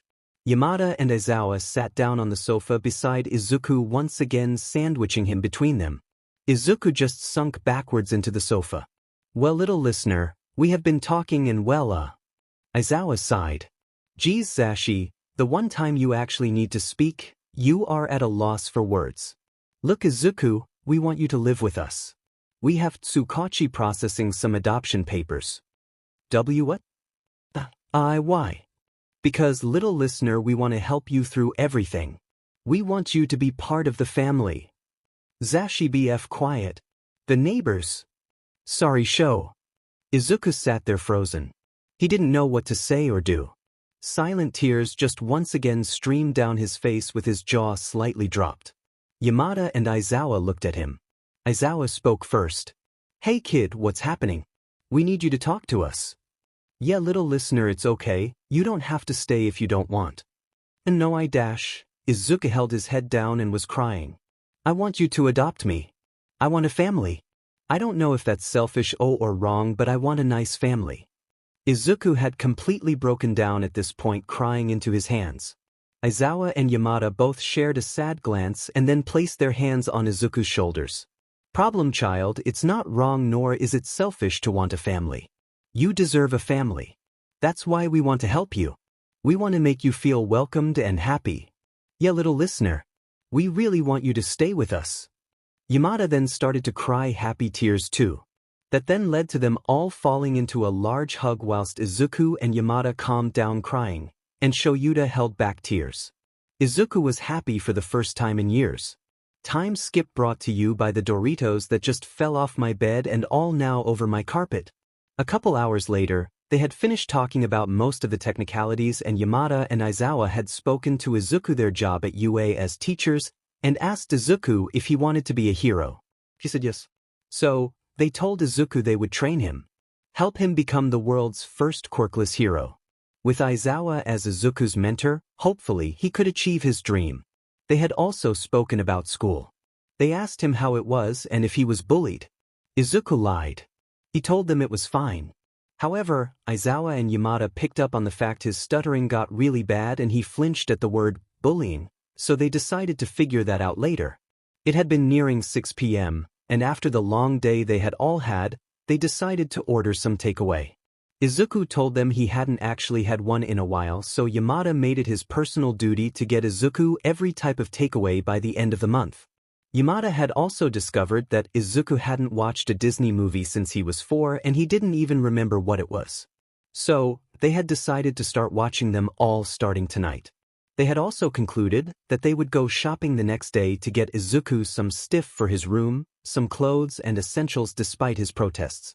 So, that is how they were now all squashed together on the sofa with a slice of pizza in each hand watching Frozen, which Yamada insisted was the best Disney film. However, Izuku was confused. I was wondering. What is it, little listener? How do they already know the lyrics to all the songs when they do burst out into song? Aizawa choked on his pizza and burst out into laughter. See, Zashi. I told you that these films were stupid. Hey Shuda. Don't question it. Guys. Yamada looked at Izuku. Look, Izuku, they just know them, ya dig? Elsa is the Snow Queen and she is just amazing, so that's why she knows all the lyrics. He said excitedly. What about her sister? And that snowman did too. Aizawa and Izuku looked at each other and then Yamada, and the shock in Yamada's face was enough to make them both laugh. Maybe I'll be okay. Maybe this won't be so bad after all. Izuku looked at his two new parents and smiled, tucking back into his pizza. Izuku's POV. Izuku having a nightmare. Deku. Hey UBC. Oh, HIKAC, I mean Bakugu. I told you to stop calling me that. You were never my friend. Sorry. Bakugu flew a huge blast of fire at Izuku. Izuku fell backwards. Bakugu. Please why you doing this? Stupid nerd. Can't even speak right without your goddamn stuttering. God, I can't believe you're not dead yet. This is because you're a Quirkless BSUD. Bakugu walked over to Izuku and started punching him. You are just a demon bug. Please, just stop. Aizawa's POV. Aizawa and Hisashi were sitting in bed cuddled next to each other asleep when they heard something. Please, stop. Hisashi, did you hear that? Yeah, it sounded like it came from the listener's room. Come on. They got out of bed and made it over to Izuku's room. When they got there, they saw Izuku sweating and gripping hold of the sides of the bed in his sleep. Zashi, I think he's having a nightmare. Sho, what do? We have to wake him up, you idiot. Alright, okay. Aizawa walked over to Izuku and started trying to wake him up. Come on kid, we need you to wake up. It's just a nightmare, wake up. Izuku shot up breathing and then started to cry. Aizawa pulled him close into a hug. Hey kiddo, you're okay? I've got you. You're safe, nobody can hurt you here. Aizawa? Yeah, it's me kid. I've got you. Izuku grabbed into Aizawa's shirt and cried into it. Aizawa's heart sunk. He felt terrible for the kid. He then looked over at Hisashi, who was starting to tear up, and Aizawa flashed him a sad smile. About 10 minutes of comforting Izuku, he started to calm down, so Aizawa spoke. Hey kid, you feeling better?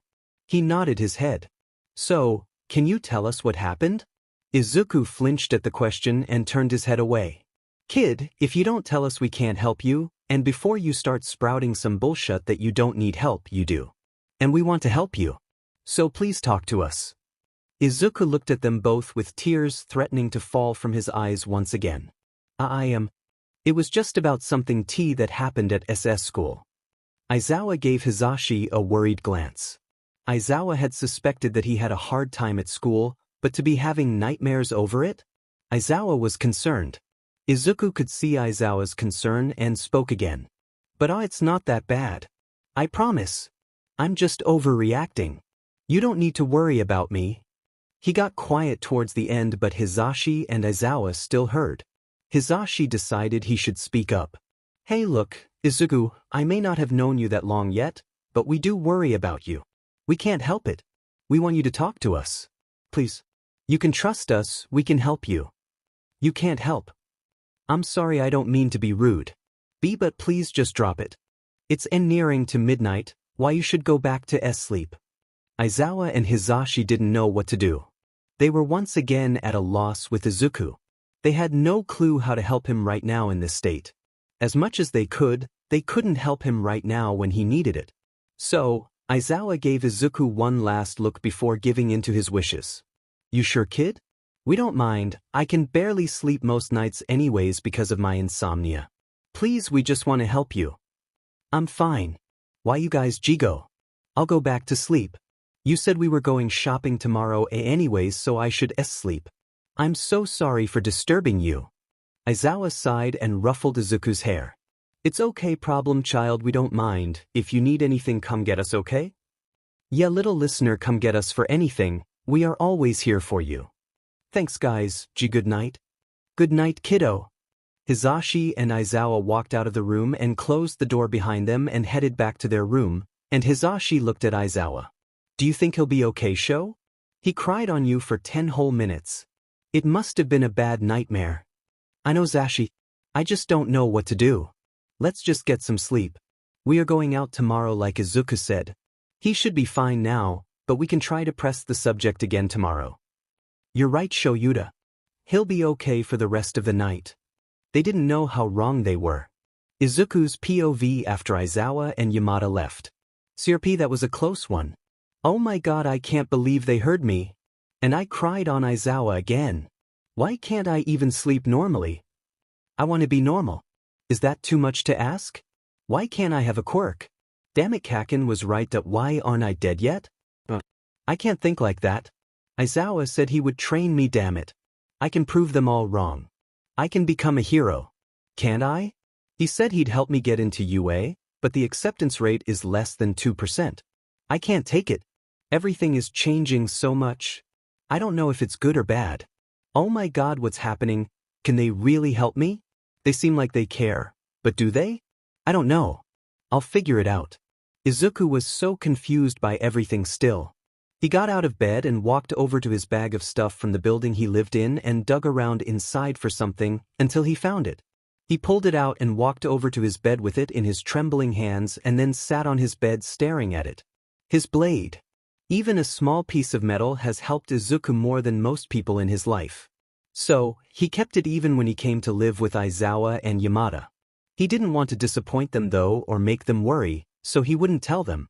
He started at the blade for a while, contemplating what to do. Finally, he raised it to his wrist and his right hand was holding the blade, hovering over his wrist. His hand was shaking. I've never thought about it this much before. I should just do it. So why can't I? Damn it, Izuku, just do it. He finally dropped the blade from his hand and looked at it on the floor. I will just, not right now. I can't. Subconsciously, Izuku knew why he didn't do it. He didn't need to. His life was finally turning around for the better. Izuku then lauded in bed once again, thinking about how eventful the last 3 days had been.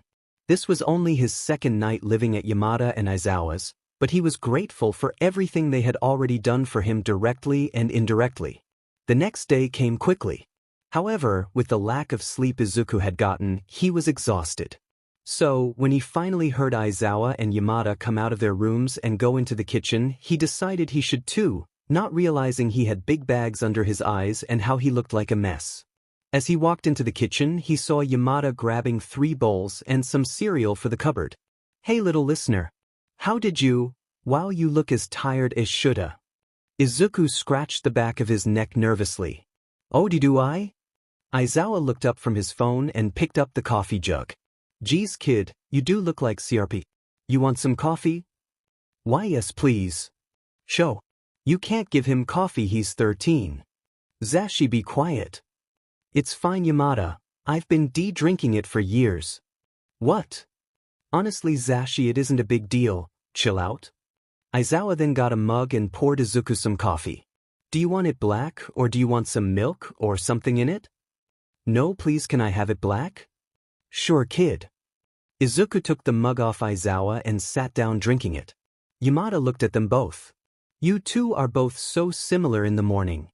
Yeah, Zashi, hurry up, we want to leave the house by 9 so we can get to the shops early. Sorry Sho. They all sat down and ate breakfast together. Izuku even managed to finish the whole bowl of cereal, which Yamada and Aizawa were secretly proud of him and relieved because he had only eaten 2 slices of pizza and a bacon sandwich the day before. Time skip, still Izuku's POV. Everyone was ready to go to the shops and Izuku was still in worn-out clothes because they hadn't bought him any new ones yet, however that's what they were going to do. Hisashi, come on. It doesn't take 45 minutes to do your hair. Aizawa exclaimed loudly through the apartment. Yamada came running out of the bedroom with his hair in his iconic style upon his head. Sorry, Sho. It just won't stay upright. Suddenly, that hairstyle just dropped. What do I do? Aizawa sighed and turned to Izuku. This happens every other week. Izuku let out a small laugh. Leave your hair, Hizashi. We can buy a different hair gel brand at the shops. You also don't even need your hair up because then you'll be recognized in public. Oh yeah. Sorry, I forgot, Sho. I don't care, Zashi. Just hurry up. It's already 9:30 a.m. and I wanted to be quick so it wasn't busy at the shops. Finally, they arrived at the shopping mall. Izuku was slightly shaking and was nervous. He hadn't been to a large shopping mall since he was 4, never mind go shopping and choose his own clothes. Aizawa must have picked up on his nervousness and put his hand on his shoulder and smiled.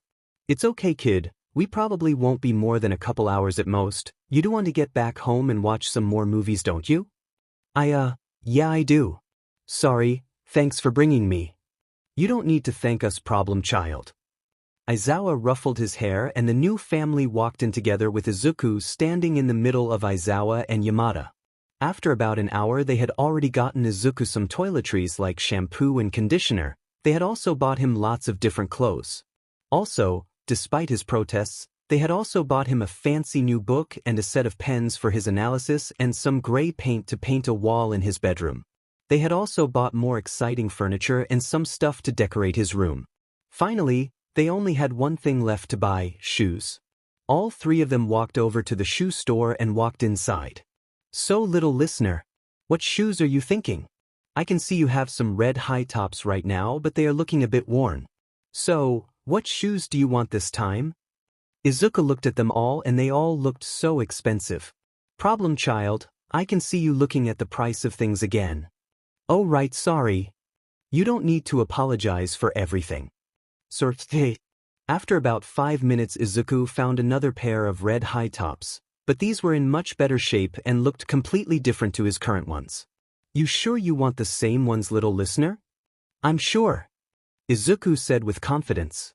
Okay then kid, let's go. Pay. They all walked over to pay and then they left the shop and decided to start walking back to the car.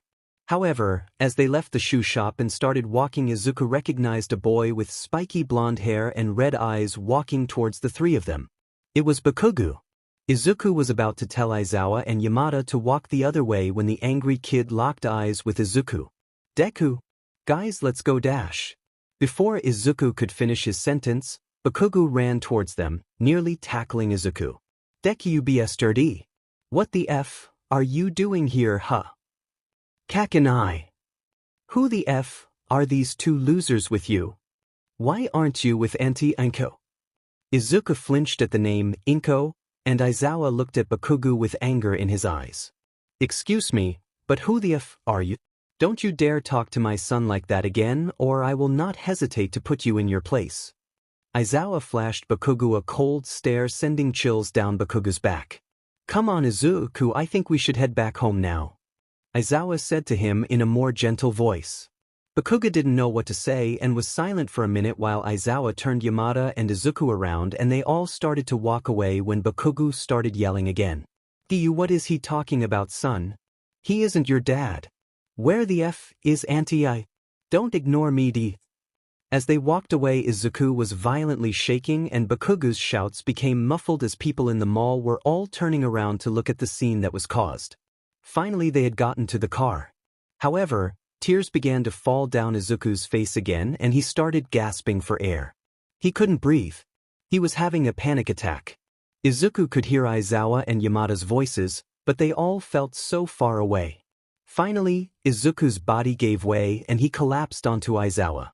The lack of sleep, the nightmare, the shopping experience, and then Bakugu was too much for Izuku to handle. So, the two worried adults picked Izuku up and put him in the back of the car laid down, while Yamada and Aizawa drove Izuku back home. However, the two adults seemed to have the same things in their mind. Who was that kid? Izuku's POV. Izuku woke up with his head pounding. What happened? He groaned trying to sit up. Suddenly, everything that happened earlier that day had come rushing back to him. Oh shit. Kaken Bakugu was there. He was at the mall. He saw Aizawa and Yamada. I wasn't there with Inko her. Wait, did Aizawa call me his son? Did he mean that? Oh my god, Bakugu is going to literally kill me at school. There's going to be so many questions. Oh my god, what will he do? Oh my god, what am I going to do? Shit, I'm such an idiot, if only I. Suddenly Aizawa walked in. Oh kid, thank god you are awake. Do you remember what happened? Izuku nodded his head. Well then, after you passed out in the car park, we drove you home and let you sleep. Then, Aizawa walked over and sat on his bed and pulled him into a hug. Are you okay, kiddo? Really? Izuku looked at him for a minute, unsure of what to say. Am I okay? I mean, this is my life. It has been this way since I was little. It's normal, right? I mean, I know it's not, but I'm quirkless, so the rules are different for me, but it still hurts so much. Problem child.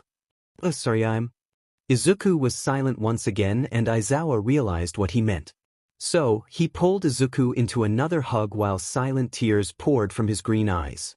Kiddo, I'm going to help you. You will be okay, alright? I'll make sure you are okay if that's the last DMN thing I do. You got that? Izuku smiled and melted further into the hug. Thank you to Aizawa. Oh, see, I nearly just said dad. I haven't even had a dad for so long. Why would I say that? I hope he didn't hear. Little did Izuku know, Yamada was standing outside listening in on the conversation, and if Aizawa hadn't noticed the slip, Yamada did, and was overjoyed. Sho, Izuku, dinner is ready, come on. Yamada had loudly announced through the whole house, and Aizawa groaned and looked at Izuku. Ugh, he is so dim and loud. Come on kiddo, we don't want to keep him waiting. Why yeah. The two of them walked into the kitchen, and Yamada had made pumpkin katsu for their dinner, with fluffy white rice and edamame. Wow, Yamada, it looks amazing. Thank you. No problemo, little listener. Come sit. The three of them sat down at the table and began eating their dinner. They were all sitting in silence eating, however, Aizawa and Yamada knew they'd have to bring up the kid from the mall. So, Yamada decided he should be the one to break the silence. So little listener. Look, we just want to talk about earlier if that's okay. That kid seemed to know you and well, we just want to know what happened and why he was so rude. Izuku choked on his food and then looked up at Yamada, unsure of what to actually tell them. You see.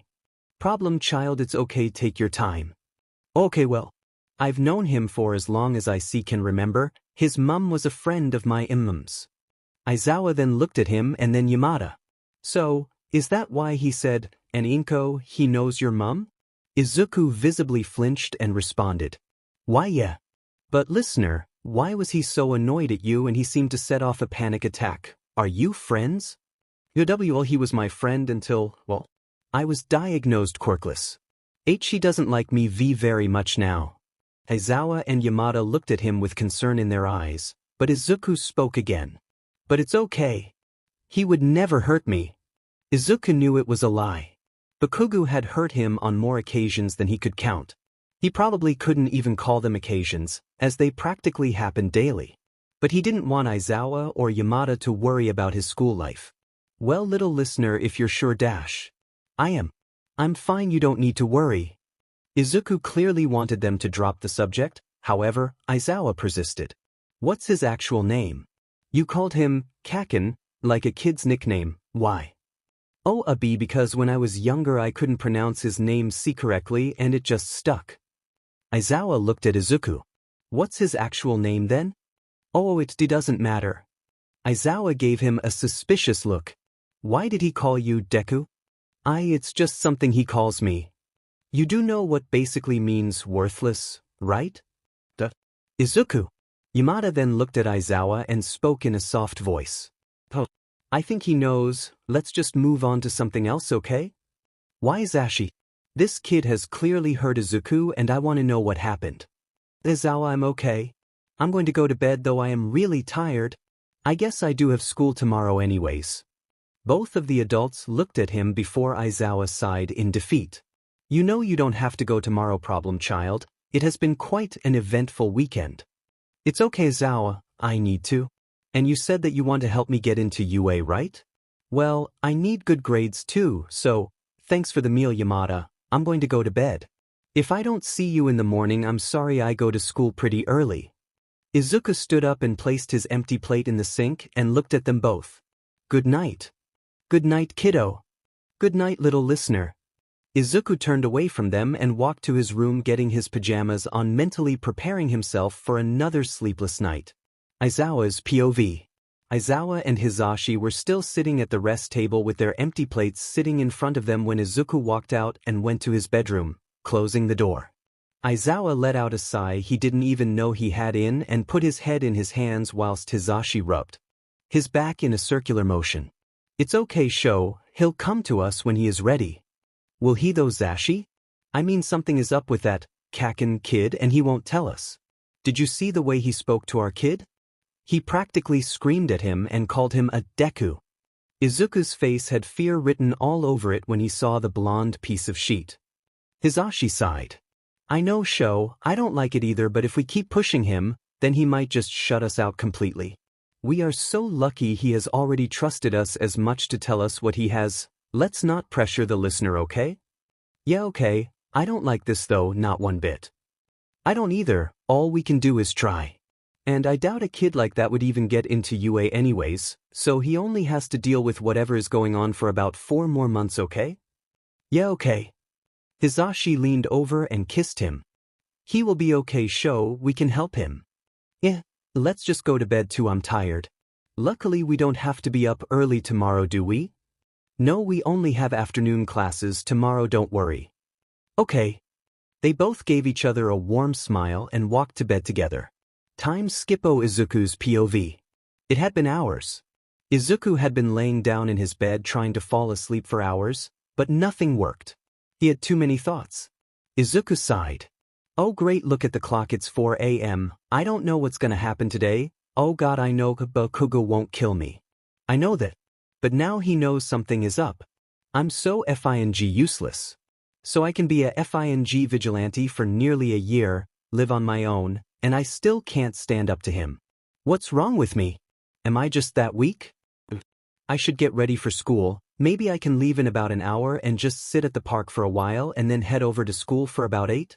At least if I do that, I can avoid questions from Yamada and Aizawa before I leave. I can also do some analysis. It's been about a week since I last did some, so it should be okay. Izuku jumped out of bed, throwing his messy uniform on and grabbing his most recent 13th analysis book. He stuffed it into his big yellow rucksack and decided against breakfast that morning. He just wanted to get out of the apartment. He quietly wrote a quick note to Yamada and Aizawa to let them know he set off early, and then quickly and quietly left the house, locking the door behind him. Yamada had given him a key the night before, telling him that he would need it because he was now living there. The memory warmed Izuku's heart and he smiled slightly. Finally, he arrived at the park. He sat on one of the old swings and pulled out his new phone. Aizawa and Yamada got him checking the time. 5:14 a.m. It was even still dark outside, but Izuku preferred it this way. He enjoyed the cool morning breeze as it hit his pale skin and rocked the swing slightly, and how he could hear faint sounds of birds. The city was always busy, so he preferred it when not many people were around. He started writing in his analysis book and remembered the techniques of the villain who stabbed him, quickly scribbling in his notebook. Sheet, it's 8:22. School starts in 8 minutes. Izuku had lost track of time writing and quickly jumped off the swing, gathering his things, and ran for the school. You would have thought Izuku would check the time with the sun rising and everything, but he was just so engrossed in writing he completely forgot. He ran into his classroom to see he had just barely made it to registration, when Bakugu looked at him and made a weird face, not talking to him, and turned back to the teacher. That was odd. He didn't throw an insult at me? Izuku sat down and tried to pay attention to the teacher when he said he was going to talk to us about our choices of high school. Izuku zoned out when he shouted that the forms and choices don't matter, as he knew they all wanted to go on the hero track. Suddenly, Bakugu started monologuing about how he would be the best and he would go to UA, when his teacher spoke again. Ah yes, Bakugu, you do have good grades and an excellent quirk. Maybe you will get into UA. Then right, I will. I am better than all these extras. Izuku gazed out the window when his teacher spoke again. Ah yes, Midoriya. He flinched at the use of his last name. You want to apply to UA too, correct? The room fell silent before bursting out into laughter. OMG, Midoriya wants to get in, how pathetic. How delusional. He's Quirkless, right? How sad. He thinks he can be a hero. Wow, I didn't know he could get any more useless. Izuku sat there and took every insult they threw at him. I will be a hero, I have to be a hero. I'll prove them wrong. Suddenly the teacher saw Bakugu's anger bubbling and small little blasts came shooting out from his hands. So, he decided he should probably say that that's enough before Bakugu hurt Midoriya again. Not that the teacher cared, it was just more hassle. Okay, come on class, settle down. The rest of the day was pretty silent after that, only a few trips in the hallway and some insults thrown, not as bad as usual. However, he knew the worst class was yet to come. Mess. The only class Izuku had with Bakugu on a Monday except homeroom. Throughout the entire class, Bakugu kept shooting Izuku murderous looks, but Izuku tried to ignore it. Finally, the long hour was up and Izuku quickly tried to pack his things in his bag to head home when Bakugu came up to him. What do you think you're doing, Deku? You aren't going anywhere yet. BB Bakugu, I'm sorry, but I have to go. Deku, I'm only going to ask you once, who the F were those two beaters you were with at the mall? Bakugu Do you tell me? Bakugu had grabbed hold of Izuku's shoulder, burning it and his uniform. Izuku was trembling. Bakugu, the F family F friend, yeah. That was the best excuse he could come up with. Bakugu stood there unsure if it was a lie or not, but then surprisingly, dropped the subject. Shitty Deku. I also wanted to tell you something. Don't apply to or I'll kill you. I'm going to be the first and only student from this shitty school to get in, got that? Remember what I told you before, right? If you want to be a hero so badly, then you should take a swan dive off the roof of the building and pray for a quirk in your next life. Bakugu then punched Izuku right in the face, cutting his lip open. Then he walked out, leaving Izuku on the floor, confused and upset. I'll show him one day he's wrong. For some reason Bakugu's words hurt Izuku more today than any other. He didn't know why he got it all the time, but it still hurt. He scooped up his belongings and walked out. He didn't understand why he took everything they said to him. I could easily beat their buttes if I want to. Why don't I just do it? I'm so dim and weak. Izuku walked out of school and checked his phone. 5 missed calls for messages. He clicked on the messages. Yamada microphone. Hey little listener. How was school? Sho is trying to contact you, he's going to meet you somewhere, please call him. Laughing face. Izuku, you okay? Your school finished 30 minutes ago, please call one of us. Aizawa hot beverage. Kid, please just call me. I need to meet you at that cat cafe again. Tsukachi is here too, we need to talk to you. Problem child, answer your DMN phone, we got it for a reason. Izuku sighed. I wonder what they need to talk to me about? I'll take a shortcut to get there. Izuku turned down an alley and dialed Aizawa's number. Aizawa? Sorry I don't see your calls, I was held up at school. Sigh, okay kid, you alright? Why yeah, I'm okay, I'm coming to the cafe right now, I'm only 5 minutes awa dash. Suddenly Izuku heard something and turned around. Why oh, you'll make a perfect skin suit for me to hide in, kid. When Izuku turned it was already too late. The mister was filling his body with sludge and Izuku dropped his phone on the floor, shattering it, abruptly ending the call with Aizawa. Izuku couldn't breathe or think. He was paralyzed, then his vision became funny. He knew he was going to pass out, when suddenly he heard laughing and then he felt oxygen fill his lungs once again, but then he had already passed out with one thought in his head. If I can't save myself from this, then how am I going to be a hero? Aizawa's POV earlier that day. Aizawa groaned and looked over at his alarm clock. 10:34 a.m. I'm too tired for this sheet. Aizawa sat up in bed and Hisashi was already in the kitchen making breakfast. I wonder if Izuku got to school okay? He hasn't messaged to let us know. He checked his phone, scrolling through all his messages that he chose to ignore, especially from his friend Namuri, the pro-hero Midnight. She would always harass him with her strange drunk messages at 4 in the morning. As he kept checking, he saw 8 messages from Tsukachi. What's this? He never usually texts me this early, he knows that. He checked his messages and his eyes widened. Oh my sheet, I need to talk to Izuku. I wonder if Tsukachi already spoke to Hisashi?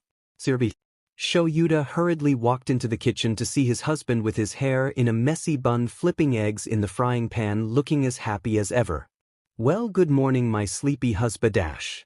Zashi, we might have a problem. What do you mean Sho? Aizawa sighed, well, time skip. It was 3:10 p.m. and Tsukachi and Shoyuta were sitting in the cat cafe where Shoyuta had first taken Izuku, whilst Hisashi was still at the police station with some other officers trying to dig up more on the information they had just acquired. Shoyuta had texted Izuku and called him after school too to see where he was. About 10 minutes later he texted Hisashi to see if he could get in contact with Izuku. Yamada Hisashi. Hisashi, please can you text Izuku? He isn't responding to my texts or calls. Of course I can show. I'll let you know if he responds. Love you. Thanks Zashi, I love you too. Aizawa sighed and put his phone away and quietly spoke to Tsukachi about what exactly they were going to tell the green-haired boy. Suddenly, it was nearly 3:40 p.m. and Shoyuta was getting concerned. Hisashi said he hadn't responded to his messages or calls, so he was unsure of what happened to cause him not to kick up the phone. Then his phone rang. Izuku. Accept. Decline. Then he heard his voice and let out a breath he didn't know he was holding in. Aizawa? Sorry I don't see your calls, I was held up at school. Sai okay kid, you alright? Why yeah I'm okay, I'm coming to the cafe right now, I'm only 5 minutes awa dash. Kid.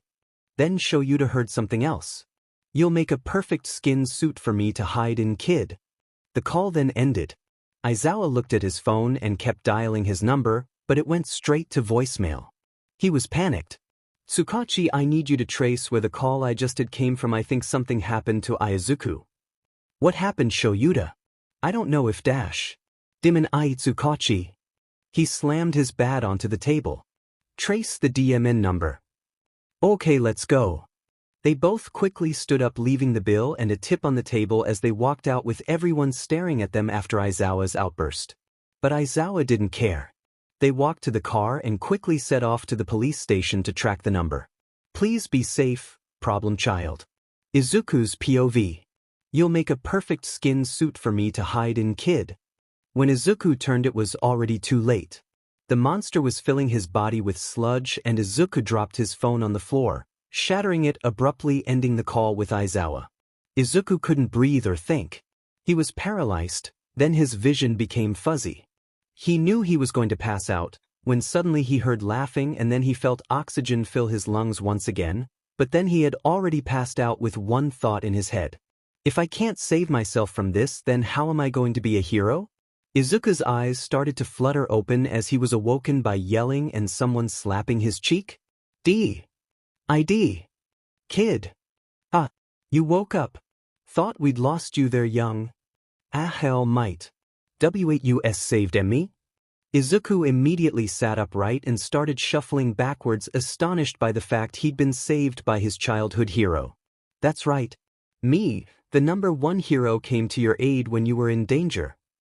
Ha. Well then what is your name my boy? Aizawa. Oh my god. All might see, can you sign my... You already signed it? Indeed I did. Well then young Izuku, I must be off now. A pro hero is always on the move. W8. All might. I have a question. I'm sorry my boy, I have to get going dash. See, can I still be a hero if I don't have a quirk? I know it's hard B, but I could be a hero like Eraserhead. He essentially fights Quirkless, and he is still a good hero. Ah well, you're Quirkless I see. To be honest, no, you cannot be a hero. You are too weak, and quite frankly you just got caught by that sludge villain and you couldn't protect yourself. You will be nothing but a liability in battle. B, but what about Eraserhead? Oh yeah, him, I really don't like Eraserhead. He is trying to play hero when he could easily be overpowered with someone with a quirk. He should have never become a hero with a quirk like that, and you? You can't be a hero my boy. You just can't. Do something else with your quirkless life that I, All Might, saved from death. Be a police officer or run a cafe. I don't care. But you can't be a hero. Remember that. All Might? Silent tears started streaming down Izuku's face as he stared into All Might's eyes until he turned away from Izuku. I'd say I'm sorry my boy, but I am not. Being a quirkless hero is a foolish dream. I best be off now. I'm only telling you the truth, which is what a true hero would do. Ah. All Might then jumped into the air and started shouting down to the crying boy. Hope you enjoyed meeting the #1 hero. And I hope you find a realistic dream. Bye-bye now. As All Might flew away, Izuku felt like the last part of his heart had shattered. The #1 hero had told him he can't be a hero and practically laughed in his face. He felt so broken just when he thought his life was turning around with Aizawa and Yamada. Izuku just sat on the floor crying his heart out. I can't believe I am so weak. Izuku's POV. Izuku sat there crying for what felt like hours, and at some point it had started to rain. He was just sat there with the same demon words going through his head. No, you cannot be a hero. Izuku didn't know what to do. He had trained so hard, done so much. He had trained his body, studied, worked, he had even become a goddamn vigilante, and it wasn't enough. Granted, All Might didn't know that, but would that matter? He even said he hated Eraserhead. He is a pro hero, but All Might still thinks what he is doing is wrong. So even if he does have a quirk but fights quirkless and All Might hates him, then what chance do I have? Izuku knew deep down that he shouldn't dwell on All Might's words. Eraserhead and Present Mike had told him he could be a hero. But there was something different about All Might telling Izuku. It could have been that he was his hero. His symbol of peace. His hope. When Izuku sat up late at night feeling hopeless, he would turn to All Might, but now, All Might had just laughed in his face. Izuku was sad, angry, confused, lonely. Even though it had only been his home a few days, all he wanted was to be wrapped in the tight embrace of Yamada and Aizawa. He wanted to be at their home all together laughing, watching crappy Disney movies and eating greasy American food. Even though this was all new to him, that was all he wanted. He wanted to go home. Aizawa's POV at the police station. The minute Tsukachi. I thought you said you could find out his IP address quickly. Aizawa yelled. Shoyuta, I know you are worrying, but your yelling isn't helping anyone. Pull yourself together, he is probably fine. You should go call Hizashi though. Aizawa sighed, glancing down at his phone and looking at his contact. Izuku. No new calls or messages. Aizawa rarely worried. However, in that moment he wasn't just worried, he was scared for his kid. He walked over to the jug of coffee that was on the side and grabbed one of those small foam cups and poured himself a black coffee before calling Hizashi. This might take a while. Shota. Come here. Tsukachi called. Have you got an address? Aizawa said tiredly. Yes, the phone call was traced to an old alleyway about 20 minutes from the school. On XXXXXX Street. I'm going. Wait. Shoyuta, do you need anyone to come with you? No, it's not too far, I can run. Be careful. I'll be fine, thanks Tsukachi. Aizawa ran. Faster than he had in his whole life. He really cared for Izuku and wanted to keep him safe no matter the cost because it was his kid. Finally, he had gotten there. However, all that he saw was Izuku's phone smashed on the floor and his old campus notebook on the floor that read, number 13, in messy kanji. Hero analysis for the future number 13. Aizawa picked up the book and just started at it before opening up onto a recent double page that said, All Might. He once again really didn't know what to think. Thoughts swirled around in his brain and his confusion spiraled. Did he meet All Might? Did a villain get him? Did All Might save him? Why is his book here? He wouldn't just leave it here. Did All Might do something? Did he say something? I know his thoughts on me being a pro. Is he hurt? How will I get to him now? Do I wait here, go home? Shoyuta ran his hands through this messy hair as rain started to fall down from the sky again. He picked up the phone to call his husband again, this time asking if he could leave work to help find him. Sho, did you find the listener? Geez, Zashi, keep it down. No, I didn't. I don't know what to do, Zashi. We need to find him. When I got to where his phone was smashed and his notebook was here. I'm really worried. What if something happened? What if he's... Show you to calm down, it's okay, I'm sure the little listener is fine. I know with the news and everything I'm scared too, but we can find him. I'm heading out of work now and I'll help you look. He can't have gotten far. Shoyuta sighed. Okay, I'll send you the address. Okay then. Love you, Sho. See you soon. Bye, Zash. Call ended. Aizawa sighed. He was worried for his kid. He knew he was capable. He had been a vigilante at 13, but he couldn't help but worry. Shoulda. Aizawa looked up from his phone, moving his now seriously wet hair from his face, looking up to see his loud husband waving at him with an umbrella running towards him. Jesus, Sho. It's so cold and wet, get under the umbrella, come on. I'm fine, come on, let's find him. They looked. They had searched for what's felt like days when it had only been a couple hours, with their panic and worry increasing. The city was large, sure, but Izuku couldn't have gotten too far out, and where would even go? They kept searching, eventually splitting up to find him. So, Shoyuta was there now, all alone, searching small alleyways and large crowded streets to find a kid he had only just taken in a few days ago. Until, for better or worse, a news notification popped up on his phone. Breaking news. Slimy sludge villain attacks vulnerable middle schooler when All Might jumps into action to save him and another reckless teen who tried to fight. Shuda's eyes widened as he clicked on the small pop-up notification on his phone, which led him to a news article with 3 distinct photos. One being of a boy with spiky blonde hair and red eyes with a scowl on his face. Sheet, that's that kid, isn't it? The second being of All Might stood is a ridiculous hero pose. But the third caught his eye. It was of the scene with all the civilians, with small kid in the background with middle school uniform, green, unkempt hair and glowing green eyes. Suddenly he got a call. Zashi. Shuda, did you see the news? Izuku was in one of the photos. He could be going home or with the police or something. Quickly, meet me down there. I know, I'm going to be there in 5. They quickly hung up again, and Aizawa started leaping from building to building, trying to get to the scene as soon as possible. You stupid kid. I hope you are okay. Izuku's POV.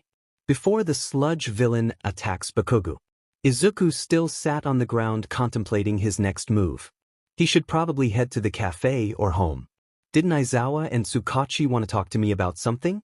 Izuku sighed and stood up, looking at his hero book later out on the floor with All Might's signature in it.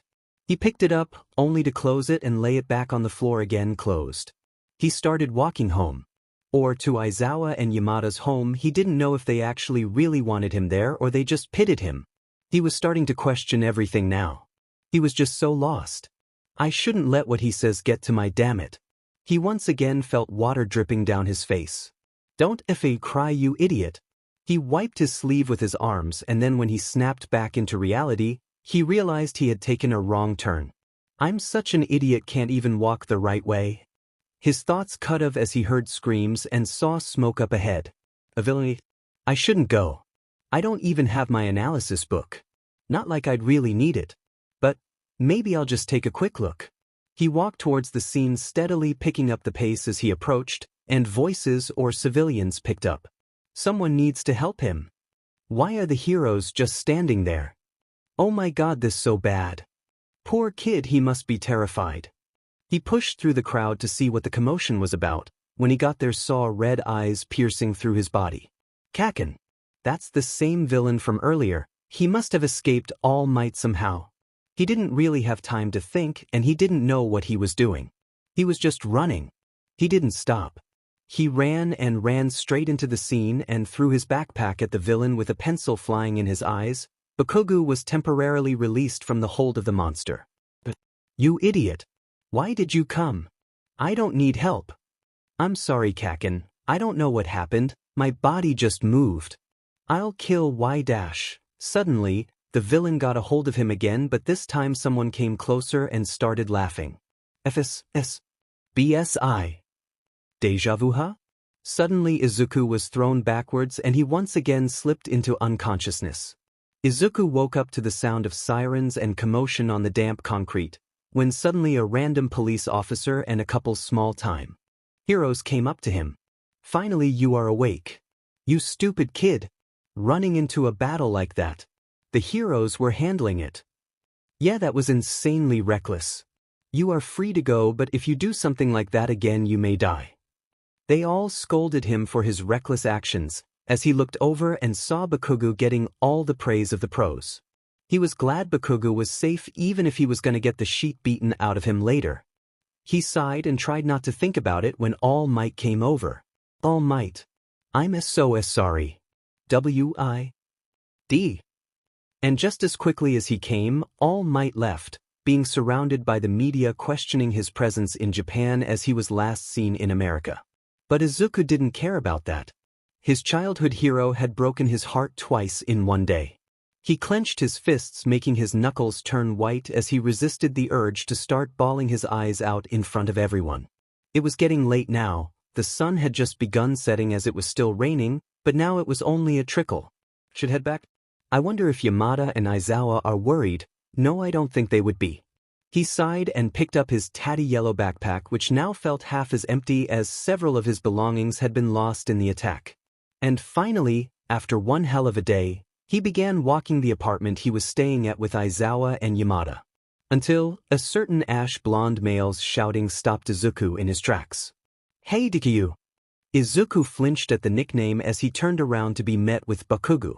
You'd med nerd. I didn't need your help today, got that. I could have held my own. I didn't need help from a weakling like you.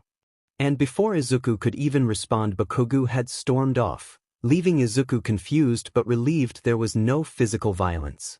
As he kept walking down the silent streets of Japan, once again he was stopped, but this time by none other than Aizawa's capture weapon. Aizawa?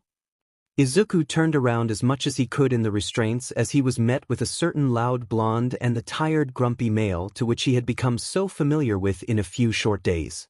Seeing them brought tears to his eyes as the capture weapon released him, and he collapsed onto the floor and began sobbing as Aizawa and Yamada both ran to him and hugged him, letting him let all his emotions out. Gee guys, I was scared so much as H happened, I don't know where to begin. Oh Izuku. It's okay little listener, we are here now, it's okay. We were so worried. Then Yamada started to cry too. You were worried? Izuku asked, wiping tears from his face with his hooding sleeve. Of course problem child, what the hell happened?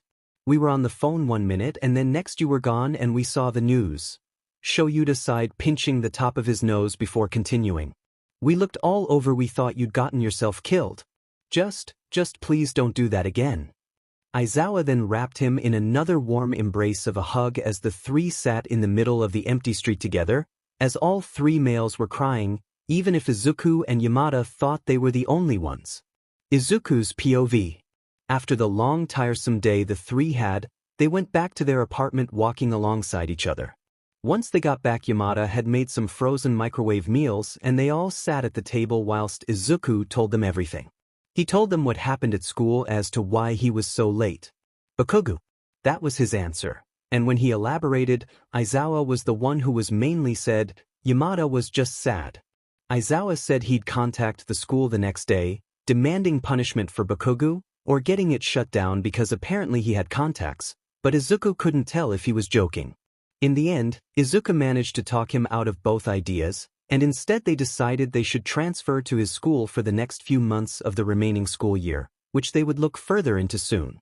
Next, Izuku had told them about the sludge villain. He was ashamed, embarrassed, he shouldn't have needed saving, especially if he wanted to go pro.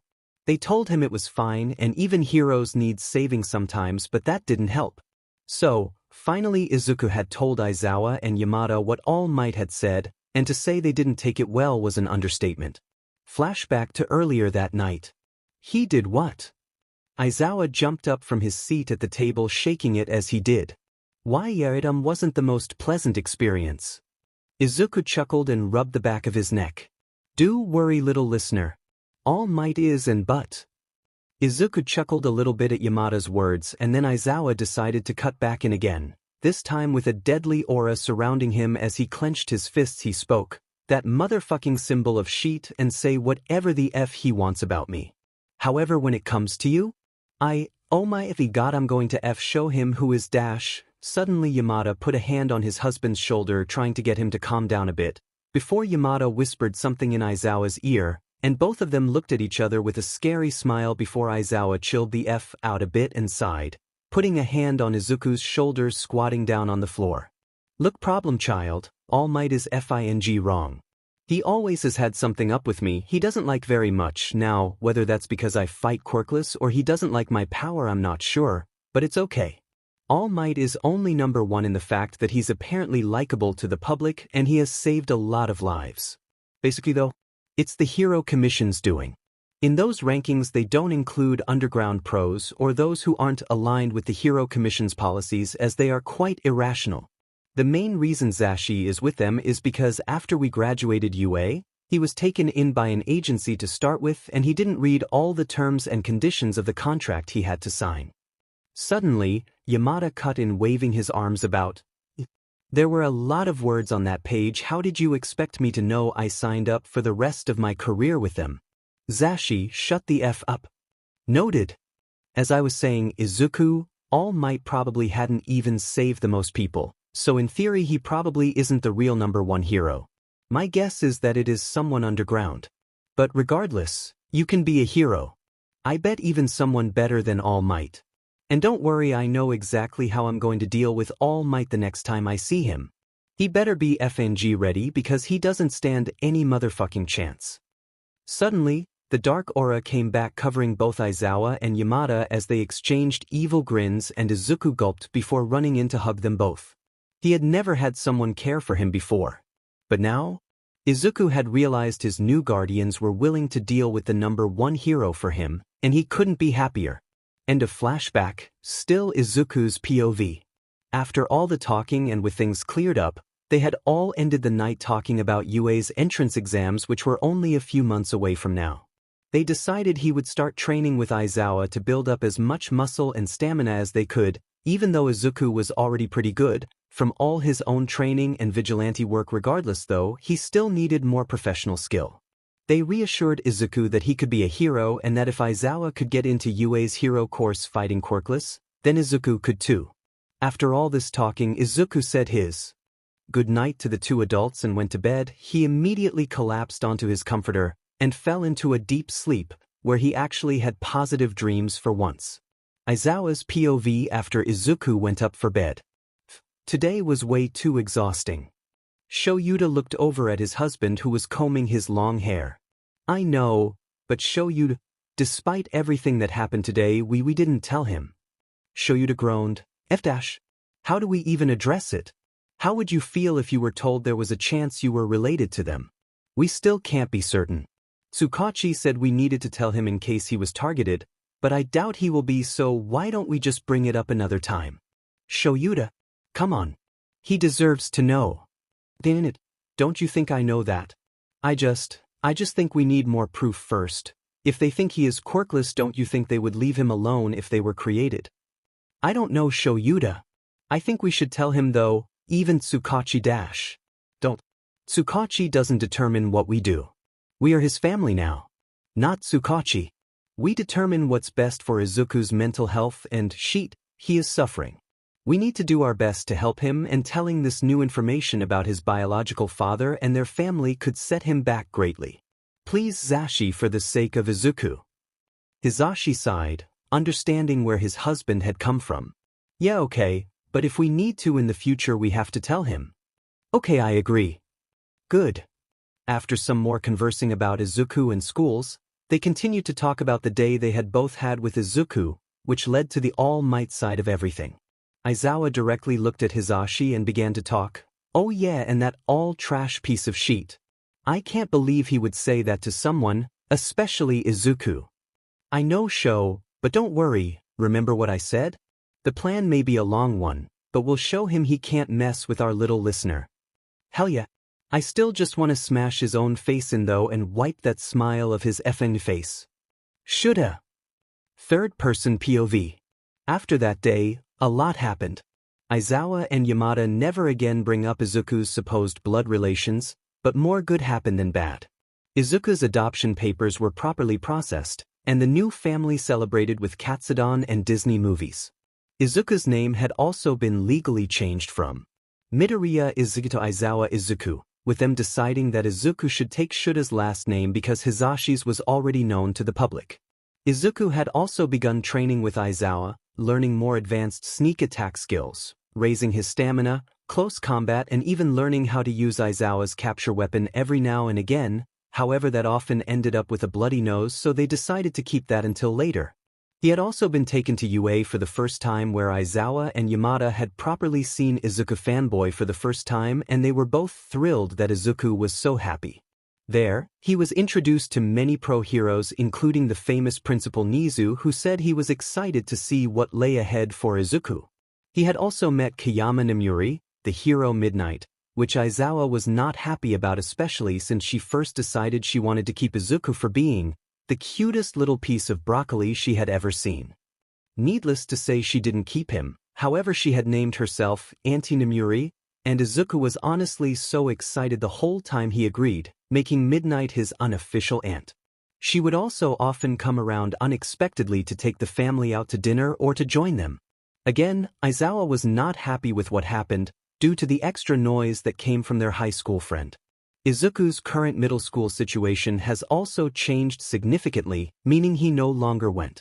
He stayed at the school for a few more weeks. However, after they had introduced Izuku to Nizu, he insisted that Izuku take a middle school graduation test to see if he could graduate early and drop out.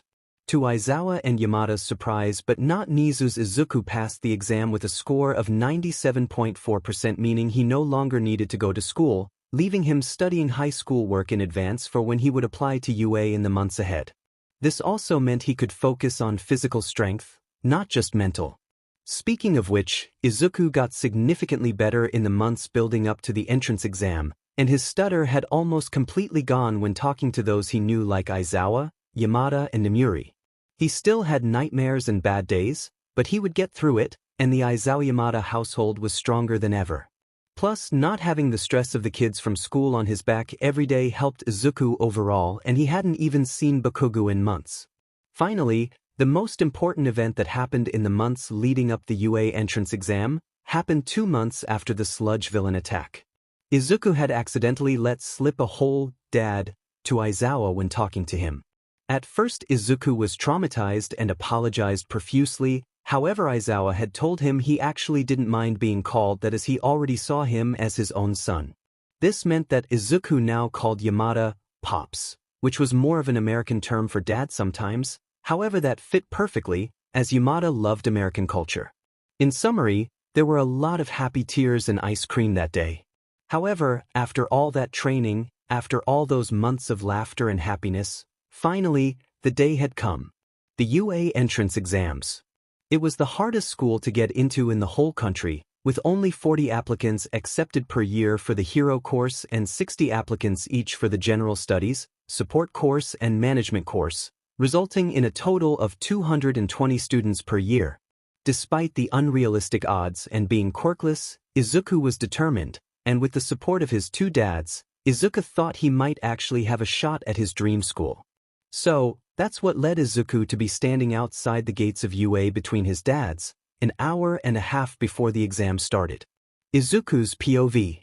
I know I've been to UA before, but it just feels so much bigger and more realistic now I'm actually here for the exam, you know? Don't worry, kiddo, you'll do great. Zashi, if you don't shut up you will draw attention to us. I'm sorry, Shoyuta. I am just so excited. Izuku chuckled, looking between his one tired dad and this other loud dad, sheepishly rubbing the back of his neck. Aizawa noticed his nervousness once again and placed a reassuring hand on Izuku's shoulders. Look, problem child, you will do great. I got into the hero course without a quirk that would help my physical ability at all, and I had nowhere near the amount of experience and training you had. Don't stress, we believe in you, kiddo. Thanks, Dad. Izuku smiled at Aizawa as he pulled him into a hug, and he hugged back until Yamada poured and looked at Izuku. Hey, where's my hug? Izuku laughed again and hugged his other dad. Hee, sorry, Pops. After their little moment together, they walked through the gates to look at the empty school, walking into the empty exam room with rows upon rows of seats, with a huge stage at the front with a huge smart board. Izuku looked around. I can't believe nobody is here yet.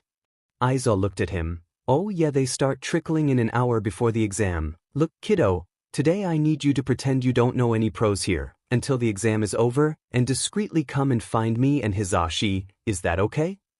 Yeah, no, that's fine, I get it. So should I sit? down. Yeah, you are on the 5th row, your seat has your name on it. Thanks Dad, see you soon guys. Izuku walked away waving as the two pro heroes looked back and smiled at Izuku and waved as they prepared for the exams, and all the students started coming in. About an hour later, most people were seated. To Izuku's left, there was a boy with purple gravity-defying hair. Oh my god, he's quite cute. I wonder what his quirk is? Izuku tried smiling at him, but he just looked at him weird and turned away. However, to Izuku's right, was a girl with brown hair and pink cheeks, and suddenly she started talking to him. Hi. I'm Uraraka Achiko. What's your name? She smiled and Izuku looked at her, but with his crippling social anxiety, he started stuttering again. Oh, me? She giggled. Yes, you silly. Izuku looked at her and answered. Oh, it's me, no, sorry, Aizawa Izuku. The girl giggled again. Oh my god. You are just so cute, Aizawa. You look like broccoli. Izuku blushed slightly at the reference, remembering when Midnight calls him that. Thanks. She smiled widely at him, then suddenly someone started yelling really loudly on the stage and everyone turned their attention to see present Mike, Izuku's dad. Izuku slimed as he started talking. All right, listeners. Ready? Silence. Izuku nearly burst out laughing at the reaction of the crowd. I bet Dad is laughing so hard at Pops right now. Suddenly, he started describing the rules of the exam, but Izuku had already read them in the handout everyone had been given, but he read his early before everyone got there. Luckily, he had already thought of a couple of strategies in his head, so he should be safe. Suddenly, a student's yelling brought Izuku back to reality. I am sorry to interrupt, sir, but may I ask a question? There appear to be no fewer than 4 varieties of faux villain on this handout. Such a blatant error, if it is one, is highly unbecoming for you, Japan's top hero academy. Then there was dead silence and complete mutual judgment towards the weird guy who had just shouted to present Mike and begun chopping his arms in the air. Suddenly present Mike spoke again. Examinee 7111, nice catch, but I was about to explain that, yeah. Then suddenly Izuku listened to the description of the 4th robot, and then in what felt like an instant, the explanation was over and everyone started moving to the changing rooms to get prepared for the practical exam. He started walking out of the building. I can do this, I have my dad's looking out for me. I can be a her. Suddenly he tripped on a rock and started to fall. I'm a failure. I'm going to disappoint everyone today, and the first sign of that is this stupid demon. He paused. He literally paused in the air. That's when he began to panic and then stood on the floor normally, and the girl from earlier was next to him. Hey. Sorry I used my quirk on you. I just thought you seemed so sweet earlier and it's a bad omen to trip and fall, so I wanted to help you. She giggled and Izuku looked at her. It's all so nerve-wracking, isn't it? Welp, I'll see you in there, Aizawa-kun. It was too late. Izuku was so confused. What just happened? Was that her quirk? He sighed and kept walking. And Izuku, keep it together, you have even been here before, you can do this. Everyone is watching. He took a deep breath and went to get changed, and before he knew it, he was done and standing outside a large gate which would lead to the grounds of where the exam would take place. Izuku sighed. He was wearing a plain white t-shirt, with a black hoodie over the top and black jogging bottoms with his favorite red shoes. He had also gotten permission from Nizu to use his bow staff, which he had become quite skilled at using recently. He took another deep breath and put a hand on his chest. I can do this. Suddenly, he heard his dad yelling again and the gate opening. What's wrong? The test has started, run. However, as soon as the gate had opened, Izuku knew better and ran before everyone else, running up to the first robot he could see. And so it began. Izuku's POV. Izuku could hear the faint noise of his pops screaming at the other examinees as he ran, leaving all the other students confused, giving him a head start. As he ran, he smashed into his first robot with his bow staff, smashing it directly in its head, jumping into the air. A 2-pointer.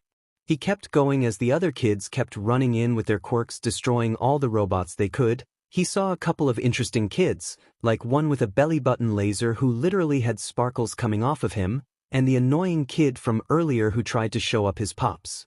He also appeared to have engines coming from his lower legs, and Izuku presumed he had a speed quirk, especially with how he was destroying the robots. He shook his head and decided to stop analyzing people and focus on his own points. That's 19 points. Izuku kept going around trying to get as many as he possibly could, however with the other contestants, he was struggling, and not to mention these were freaking robots. He could go against people a lot easier, as he could try to read them, but robots were so unpredictable.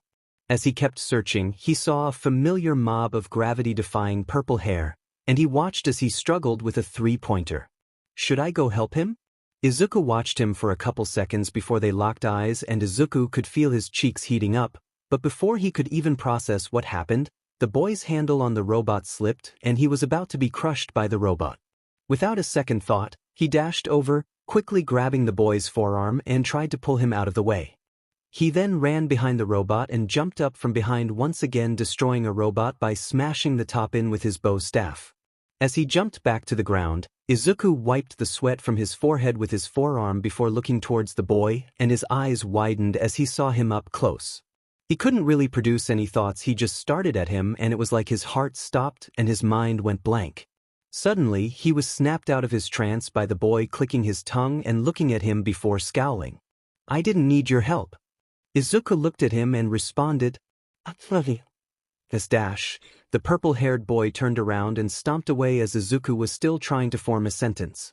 "See, he's mad at me now. Oh my god, what even just happened?" There's no time to think. Just think about it after. Izuku then proceeded to try to find another robot to get it, but it was no use. He was running out of time, and Izuku was going to fail. Aizawa's POV and other pro heroes' POVs. Just before Izuku saved Shinso in the examination room. Aizawa and Yamada were currently sitting in the examination room with the teachers and Principal Nizu watching the exams. Cementos looked over at the group and pointed out a kid with ash blonde hair. "That kid in Area A is doing better than anyone else so far. He nearly has 50 points. Aizawa looked over at the TV and scowled, and Principal Nizu spoke. "Ah yes, that is Bakugu Katsuki. He goes to Aldra Middle School. His quirk is Explosion. He has a lot of potential, however his apparent anger issues could cause his downfall." Midnight looked over. "Oh yes, Bakugu, I know that kid." She scoffed and looked over at Aizawa, who tried to ignore the situation and look at Izuku, when suddenly everyone watched as a kid with purple hair slipped and was about to be crushed. Everyone's eyes widened and started to panic slightly, until he was pulled out of the way by a certain green-haired boy. Midnight jumped up and shouted, "Oh yeah, that's my amazing little broccoli." Everyone chuckled and Nizu looked at Aizawa. "I must say, Aizawa, when you introduced me to Izuku, I was intrigued. Now I am quite certain that Izuku is a very skilled child, especially for someone quirkless. You have done well, Aizawa, with your training, and I am certain he will make an excellent addition to the hero course." Aizawa smirked and was about to say something as Yamada was beaming and started shouting, "Oh, that's our kid." Aizawa then spoke, "Hisashi, please be quiet, and yes, he is quite skilled. However, it wasn't just me. Izuku is very skilled in combat and I am certain he will be a great hero." The teachers then all spoke about his reflexes and how skilled he was. Aizawa looked back at the screens where the other students were competing, and Izuku was looking around for another robot to take down, until suddenly the door swung open and everyone's heads whipped round to see who was at the door. LSIXSW? Aizawa and Yamada look at each other and their mood suddenly changes and they both look at each other thinking the same thing. What the F is All Might doing here? They both then look at All Might and glare at him, giving off a deadly aura. All Might looked at the two confused and was about to say something until Nizu spoke up. "All Might, what a lovely surprise. I didn't expect you to come here in person and actually watch the examinees." "Well, we were all talking about examinee 4026, his name is Izuku, and he is quite a marvelous examinee, especially considering the fact he is the only quirkless applicant." All Might looks extremely shocked and walks over to the screen and looks at Izuku. He recognized him and gritted his teeth. "WSPN? SSSINX? All teachers except Aizawa and Yamada, who were still glaring at him, looked shocked by All Might's sudden change in attitude but overcame it quickly, and Snipe is the first to speak. What do you mean, All Might? He is quite a skilled examinee, better than some quirked ones. Power Loader then spoke next. Yeah, All Might, we could create some really cool support gear too to help him. Then Power Loader was followed by Ectoplasm and some other heroes who all responded talking about how good he was. Aizawa was finding it really hard not to just lash out at All Might and attack him, but Yamada kept whispering to him, telling him to wait, while putting his hands in front of Aizawa. All Might looked puzzled at the teacher's reactions and he spoke again. Why? S? Is XSS? X? IHIS? Aizawa was now extremely sad if at All Might and wanted to just punch him in the nose, until Midnight looked over at the two and decided she was gonna step in first. Yeah, but All Might, you didn't see him. He helped that kid with the purple hair who would have been seriously injured by the robot if he didn't help him. My favorite little broccoli is so strong. Just watch the exams and you'll see. Midnight had sparkles gleaming all around her and this further confused All Might. All Might looked at her. M-Y-I-W? Midnight then looked back at All Might. What do you mean? Look at his hair. He's practically a vegetable. And I'm basically his auntie. He's Aizawa and Yamada's kid. Then Midnight realized what she just said and slapped a hand on her mouth and turned to Aizawa, who shifted his glare from All Might to Midnight, and she sweat dropped and took a couple steps back. Aizawa, clearly very annoyed, stepped forward and sighed very heavily. Yes, Izuku is our adopted son. Have you got a problem with that? Oh yeah, guess you didn't actually FING know when you met him for the first time, did you? All Might gulped and Niza looked at Aizawa and Yamada just shook his head indicating to just not step in. Then Aizawa spoke again, activating his quirk, and his eyes glowed red. Yeah, and do you effing remember what you said to my son? He used to look up to you when he was younger. Then Aizawa took a step forward towards All Might. But you decided to be something not that far from a flaming pile of dash. Suddenly, everyone fell silent as the zero-pointer robot had arrived in Izuku's exam area, causing destruction, and everyone watched intently as everyone ran away, but a girl with brown hair was stuck under all the rubble. Then, they watched as Izuku jumped up onto the other rubble and eventually jumped onto the robot and punched the metal to make a dent, and pulled off part of it and partially climbed in, and tried to detach the wires. After a few seconds, he succeeded, and the colossal robot came to a halt, before beginning to fall over. Nizu smiled mischievously and spoke. Well then, would you look at that? I do not believe we have had a student in at least 10 years to take down the zero-pointer. He then started cackling maniacally, and sipped his tea as the other teachers stared at the screen in shock. Then, the robot started falling further backwards, and Izuku jumped forward into nothing and started to fall.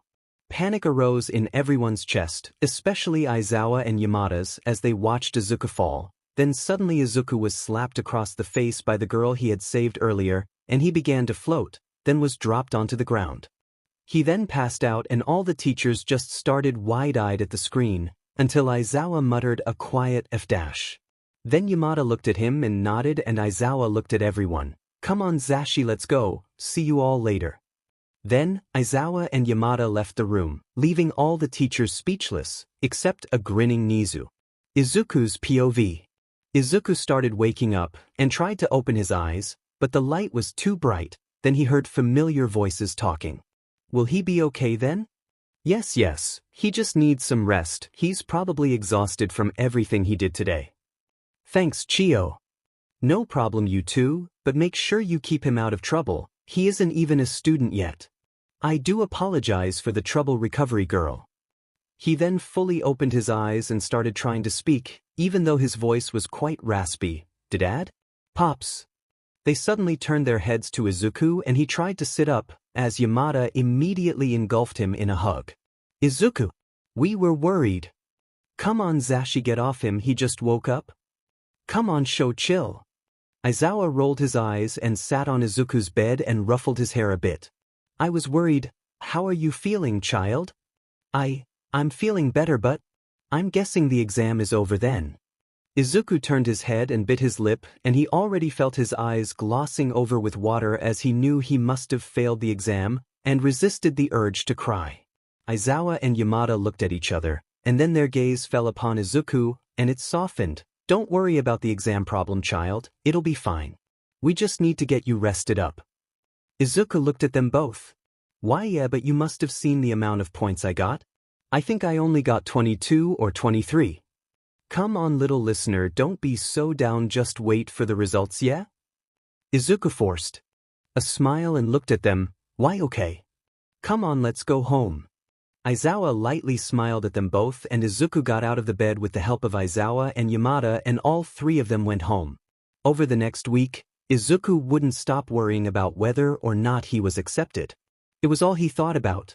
Aizawa and Yamada could see he wasn't doing well but knew that it would pay off and he should know when everyone else would know.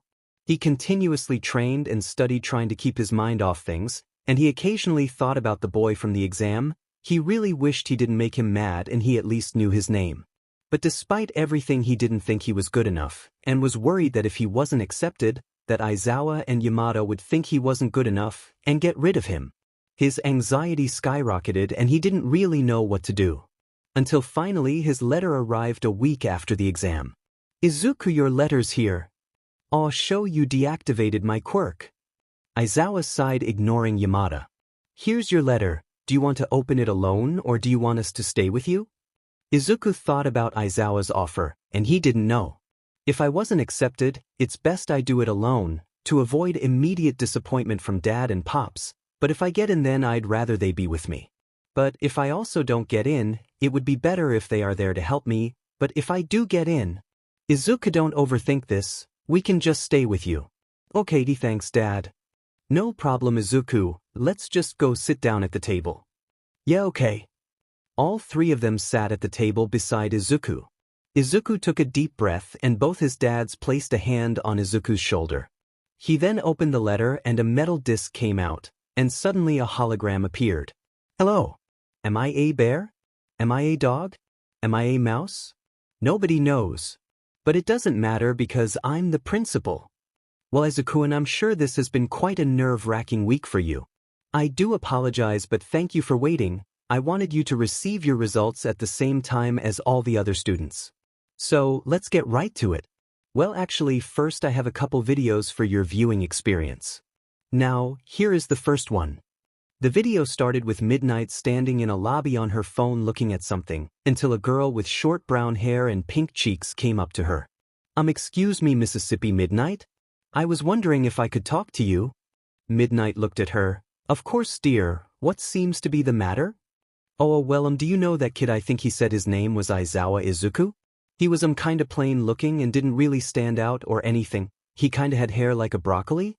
That's best to describe it. He didn't use a quirk or anything that I saw, but when I was trapped under the rubble he was the only one who even tried to help. I don't know how many points he got or anything, but please, if he hasn't made it to pass, well then, please give him some of my points. She then bowed at a 90 degrees angle and Midnight chuckled and smiled at her, then she patted the girl's head. What is your name, sweetie? Oh, it's Uraraka Achiko. Well, Uraraka-san, thank you for this, however no need to give him your points, I'm sure he will pass with a heroic heart like that. Okay, well thank you, miss. Oh sweetie, no problem. Hello again, Izuku-an. Hope you enjoyed that video. Now here is another one. This video started with Aizawa and Yamada walking down the hallway, which once again looked like after the exam, until a familiar boy with purple hair and dark eye bags ran up to them. Excuse me, I'm Shinso Hitoshi, you are present mic, right? And you look like Eraserhead. I'm guessing you are both examinees or something? Aizawa raised an eyebrow and looked at him. Yes, we are. I'm surprised you know who I am since I'm underground. Oh, yeah, well, I know a little bit from research. You are kinda one of my favorite heroes. He said sheepishly, rubbing the back of his neck. Aizawa looked at him again and spoke. Oh, well, thanks. Did you need something? We were kind of going somewhere. Yeah, I'm sorry for keeping you waiting, but I just needed to ask if transferring points is possible, because well, I know I didn't get enough to pass the exam. I got about 15 at best. My quirk isn't suited for the exam. I knew this, but I wanted to try. It's okay though, I applied for general studies too. But there was this guy, he had like green hair and green eyes with freckles. He had a bow staff I think and was kinda I mean never mind anyways I was rude to him but he helped me so can you just like give him my points? I'd feel pretty shitty, I mean bad if he didn't get in because he was helping me. So can you? Aizawa and Yamada both looked slightly shocked but Yamada had a bringer's smile and placed a hand on his shoulder. Thanks for telling us Shinsu-san, we appreciate it. I'm not sure if it can work but I can relay the message, either way thanks for your kindness. We must go now but we hope to see you around. Yeah bye. The video then ended. As you can see Izuku, you have inspired those around you and showed what being a true hero means by saving people. Now we unfortunately cannot transfer points, however there was a system nobody knew about and that was rescue points. So then your score was 102 points. 22 villain points and 80 hero points. You got first place in the exam. Congratulations Izuku. I look forward to now seeing you at UA as an official student now. Then the video ended and Izuku was in shock. I got first place? What? And 2 people asked to give me points. And one was the cute guy from earlier, he said his name was Shinso? Oh my god, I can't believe this is happening. Izuku started tearing up and he looked to both his dads who were smiling at him. I can't believe I did it. You deserve it, problem child. You have worked so hard to get here, we knew you could do it. Yeah, little listener, you are going to you. Yeah, I am. All 3 of them were smiling and celebrated that night, and if Izuku thought he was happy before, this was the happiest he had ever been. Third person POV. Time skip 1 week after Izuku received news of being accepted into UA and starts in a UA staff meeting. Over the past week after Izuku had received news of passing the UA entrance exam, he started more intense training, as Yamada and Aizawa prepared for meeting and class setups. That is why they are currently sitting in a meeting which currently consists of Principal Nizu, Midnight, Cementos, Snipe, Vlad King, Ectoplasm, Power Loader along with some other teachers, and of course Yamada and Aizawa. Principal Nizu was the first to talk, initiating the meeting. Hello there my fellow colleagues and pro-heroes. I have gathered us all there today to discuss several topics regarding the start of the school year, so if you please may all stay seated and we shall begin. Then, over the next hour Principal Nizu spoke about some things regarding which students are in each class and how the school year should play out. Aizawa, Yamada and Namuri had also all glanced at each other as they paled looking at the list of students in Class 1A, which consisted of none other than Bakugu Katsuki. They would have to remember to warn Izuku. It was quite a boring for the rest of the meeting for Aizawa and Yamada as they kept glancing at each other clearly bored, until they were finally reaching the end and Nizu spoke again. Thank you all for listening so intently, but finally I have one final announcement to make. As you are all aware, there was a student named Togata Mirio in Class 2B last year who will be moving into Class 3B this year. However, this means you are all aware that he indeed does have 2 quirks, Permeation, and the Strength Enhancing quirk, which allows him to enhance his speed and strength, a quirk similar to All Might himself. At the slight mention of All Might, Aizawa, Yamada and Midnight all gritted their teeth and scowled before Nizu continued. Also, some people have been curious about the relationship between Togata-kun and All Might. So, to help Togata-kun's progress, I have been given permission to inform you all that All Might wasn't born with his quirk. In fact, his quirk is quite unique and was given to him from a hero which unfortunately died in battle some time ago. Her name was Shimura Nana, and she gave her quirk to All Might. Everyone in the room was silent with wide eyes processing what had just been said, as Aizawa and Yamada just started at each other simply thinking the same thing. What the F is going on? Nizu still continued the conversation, however that isn't the extent of it. All Might can also transfer his quirk onto others, and if you haven't already guessed, it was Togata-kun. He got the quirk just before he started at UA, and has been training with it, and that is why he can't control it as well as his permeation. So, to help further the progress of Togata-kun and the students, we will be welcoming All Might to our staff this year, and he will teach foundational hero studies to our first-year students, basic hero studies to the second years, and finally advanced hero studies for the third years. Why the F is All Might teaching anyone other than the third years? Everyone's heads whipped around to see who spoke, and of course, it was Aizawa with his head hung low and his hands balled into fists as he slammed it onto the table. All Might has no education experience to teach the students at this school, and just because he has some kind of special successor in the third year does not qualify him to be teaching. Yamada looked over at his husband and knew that he was about to snap. He could see it in his eyes. As furious as Hisashi was that All Might would have to teach their son about being a hero after trying to crush his dreams made Hisashi feel sick. However, Hisashi knew he had to keep his sheet together for his husband who was about to explode at the principal possibility of getting him fired, thinking about how far he would go. So, Hisashi took the opportunity to stand up and politely bow at everyone. "Thank you for the meeting, Nizu. Good to know we will be having All Might teaching those little listeners." He chuckled slightly, forcing a smile on his face.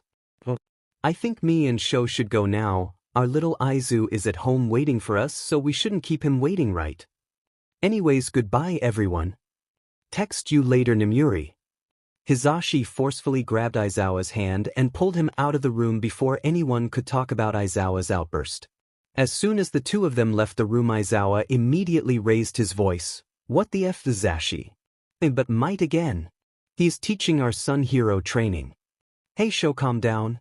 We just left the room. I bet they can still hear us. We can talk about it in the car, okay?" Aizawa sighed and the two walked out of the building to the car. Third person POV. Another time Skippo, sorry I do a lot. Some time had passed since the meeting, and it was Izuku's first day at UA High. Aizawa and Yamada had spoken about what they were going to tell Izuku about All Might being a teacher. However, they hadn't even decided on what to say. They had also received a phone call later the night they came home from Nizu asking them not to tell Izuku. So he didn't know yet. Luckily, they didn't have their hero training until day 2 anyway. However, something that had slipped Aizawa and Yamada's minds was that Bakugu Katsuki was in the same class as Izuku. They had been so focused on All Might it had slipped their minds. Of course Izuku knew that Aizawa was his homeroom teacher, but that was about all the warning he had. So, now all three of them stood outside the gates once again, but Izuku as a student. Izuku had been quite silent all morning and it concerned Hisashi and Aizawa, but they knew he was nervous. "Hey problem child?" Aizawa laid a hand on Izuku's shoulder and looked at him. "Yeah, Dad. You will be okay, you know that, right? I'm your homeroom teacher as well, so I'll make sure you are okay." Thanks, Dad. B, but what if they don't like me because I'm Quirkless and it's all like a middle S school again? You don't know until you go in, little listener. I bet some of those nice kids from the exam are in your class. Okay. Come on, problem child, just breathe and chill out. We have to get to the staff room. We'll see you later, kiddo. Aizawa ruffled Izuku's hair and smiled lightly as Yamada gave a large toothy smile and stuck his thumbs up, and they walked away out of sight, leaving Izuku at the front gate. He took a deep breath and thought, I can do this. Izuku's POV. Izuku walked up to Class 1A practically shaking as he tried to ease his nerves by muttering to himself. He still had 15 minutes until homeroom actually began, but he was now standing outside the door to Class 1A. Geez, the doors are so big here, I keep forgetting. He stood outside for a minute and put his hand on the handle until a boy with heterochromatic eyes and two-toned hair stood beside him and looked at Izuku. Are you going in? Izuku immediately looked to the side of his to see the boy, and as soon as he took in his features, heat immediately rushed to his cheeks and he started stuttering. Why I'm so sorry. The boy looked at him again. It's okay? You don't need to apologize. See you in the class, I guess. The two-toned-haired boy pushed past Izuku and pushed the door open and walked in first, going straight to the back of the class. Izuku followed in after him, only to be immediately met with crimson-red eyes. Ha! F Deku got in. Ha! F Deku got in. Izuku's POV. Bakugu's eyes stared into Izuku's immediately as he entered the classroom, and they both froze momentarily because of the shock until Izuku jumped back and started to quickly walk faster toward the back of the class, until he was yanked back by Bakugu's forceful grip. What the F do you think you are doing here, Deku? Izuku gulped as he now turned around again to look at Bakugu. The few students in the classroom could feel the tension rise, and it felt like the whole temperature in the room dropped as Izuku was being stared down by Bakugu's icy glare. Izuku started trembling ever so slightly that the two-toned hair boy at the back of the class noticed, and so he started to get out of his chair until he was interrupted by a familiar boy with blue hair and glasses. "My name is Ida Tenya from Sumei Private Academy, and this is unacceptable behavior for students of UA. We should be showing actions and signs of exemplary hero students, not terrorizing fellow classmates on the first day. This will not be dash. Shut the F up." Bakugu dropped Izuku and whipped his head around to Ida. "Don't you F interrupt me. Did your old school put a stick up your butt, or were you born with it? F off." Ida dramatically put a hand on his chest and he looked utterly shocked and gasped, "I am your classmate. Are you sure you are in the right place because dash?" Suddenly, Ida was cut off by what sounded like someone falling on the floor and a gruff voice. "Already the first day and there is arguing. If this is how you will act in the hero course, then get going and find a different school." Izuku already knew whose voice that was and let out a large breath, and he then realized that all of his classmates were in the room now, and had probably just seen what happened. He decided to brush it off as he looked over to where everyone was standing frozen in shock, looking at his dad on the floor skiing the remaining juice out of his food pack in his yellow sleeping bag. "My name is Aizawa Shoyuda and I'm your homeroom teacher this year. Welcome to the hero course."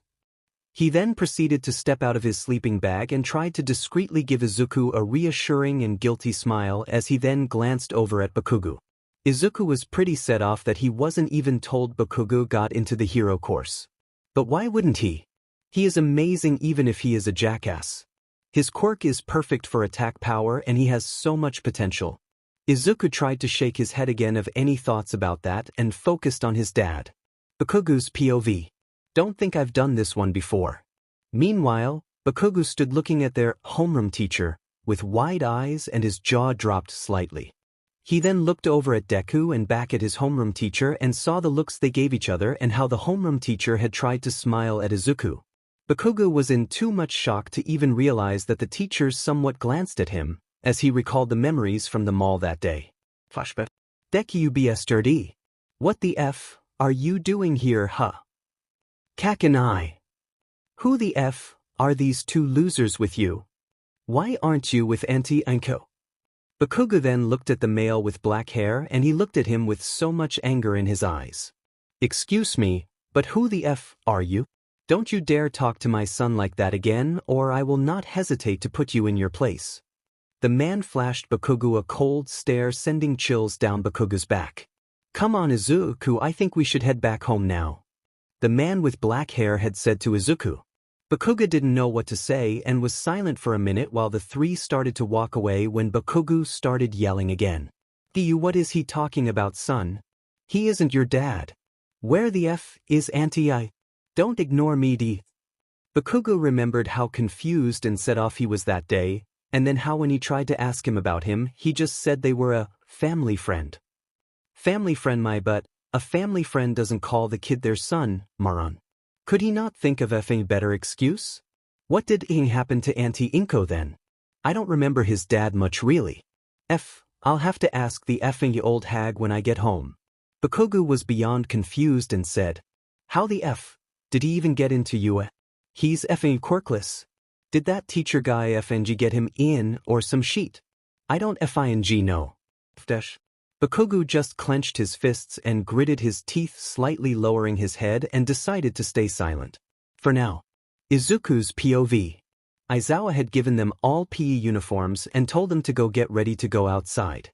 Most of the students were confused but obliged anyway. Aizawa had also slyly handed Izuku a long dark blue-sleeved shirt to go under his PE uniform.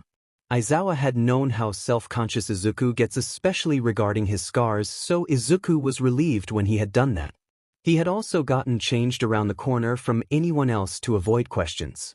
However, now they were finally outside. Izuku stood off to the side a little, wanting to try and avoid Bakugu as much as possible until a girl with brown hair started to approach Izuku and recognized her. "Hey, that's the girl I sat next to in the orientation for the exam. And she's the one that asked to transfer her points to me at the end, and she saved my life with her quirk." What's her name again? Uraraka? Yeah, Uraraka. Hey there, Izuku, right? It's so great to see we both made it into the hero course. She started to jump in the air and smiled. Izuku looked at her and gave a small smile too. Hi, you are Uraraka, aren't you? Yep, that's me. Are you okay after earlier? I noticed that the blonde spiky boy was being quite rude to you and the tension in the air was so high. Oh, Bakugu? Why, yeah, we kind of had some tea trouble in a middle SCH school. You went to the same middle school? Well, I'm sorry to hear that though, but it's night school now, right? And we are at UA. It might be better now. And you already have me as a friend. Uraraka pointed a thumb to her chest and smiled again. Why, yeah. Okay, thanks, Uraraka-chan. Hey, don't worry about the honorifics. I call you Izuku, right? You can call me Achiko if you want, or just Uraraka, I don't mind. We are friends now. She nudged his side slightly and Izuku started to smile. Yeah. Izuku and Uraraka chatted for a few minutes, getting to know each other, and Izuku was surprised.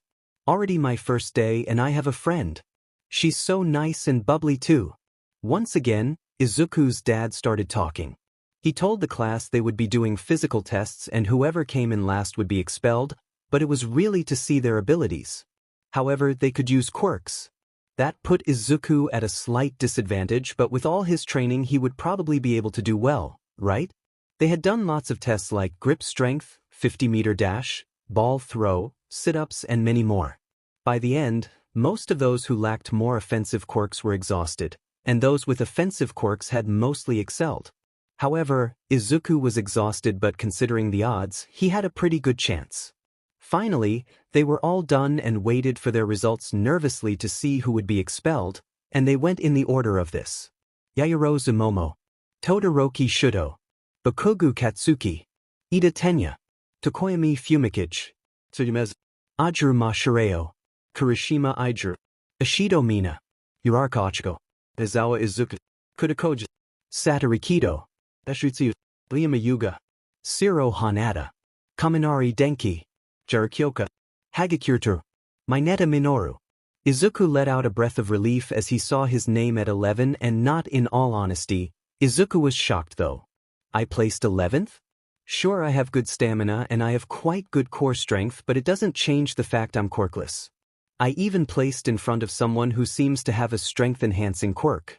I wonder if there are any special specifications for activation, but he already seems quite strong. There must be more to it. And that boy you met outside the classroom, Todoroki Shudo. At least now you had his name.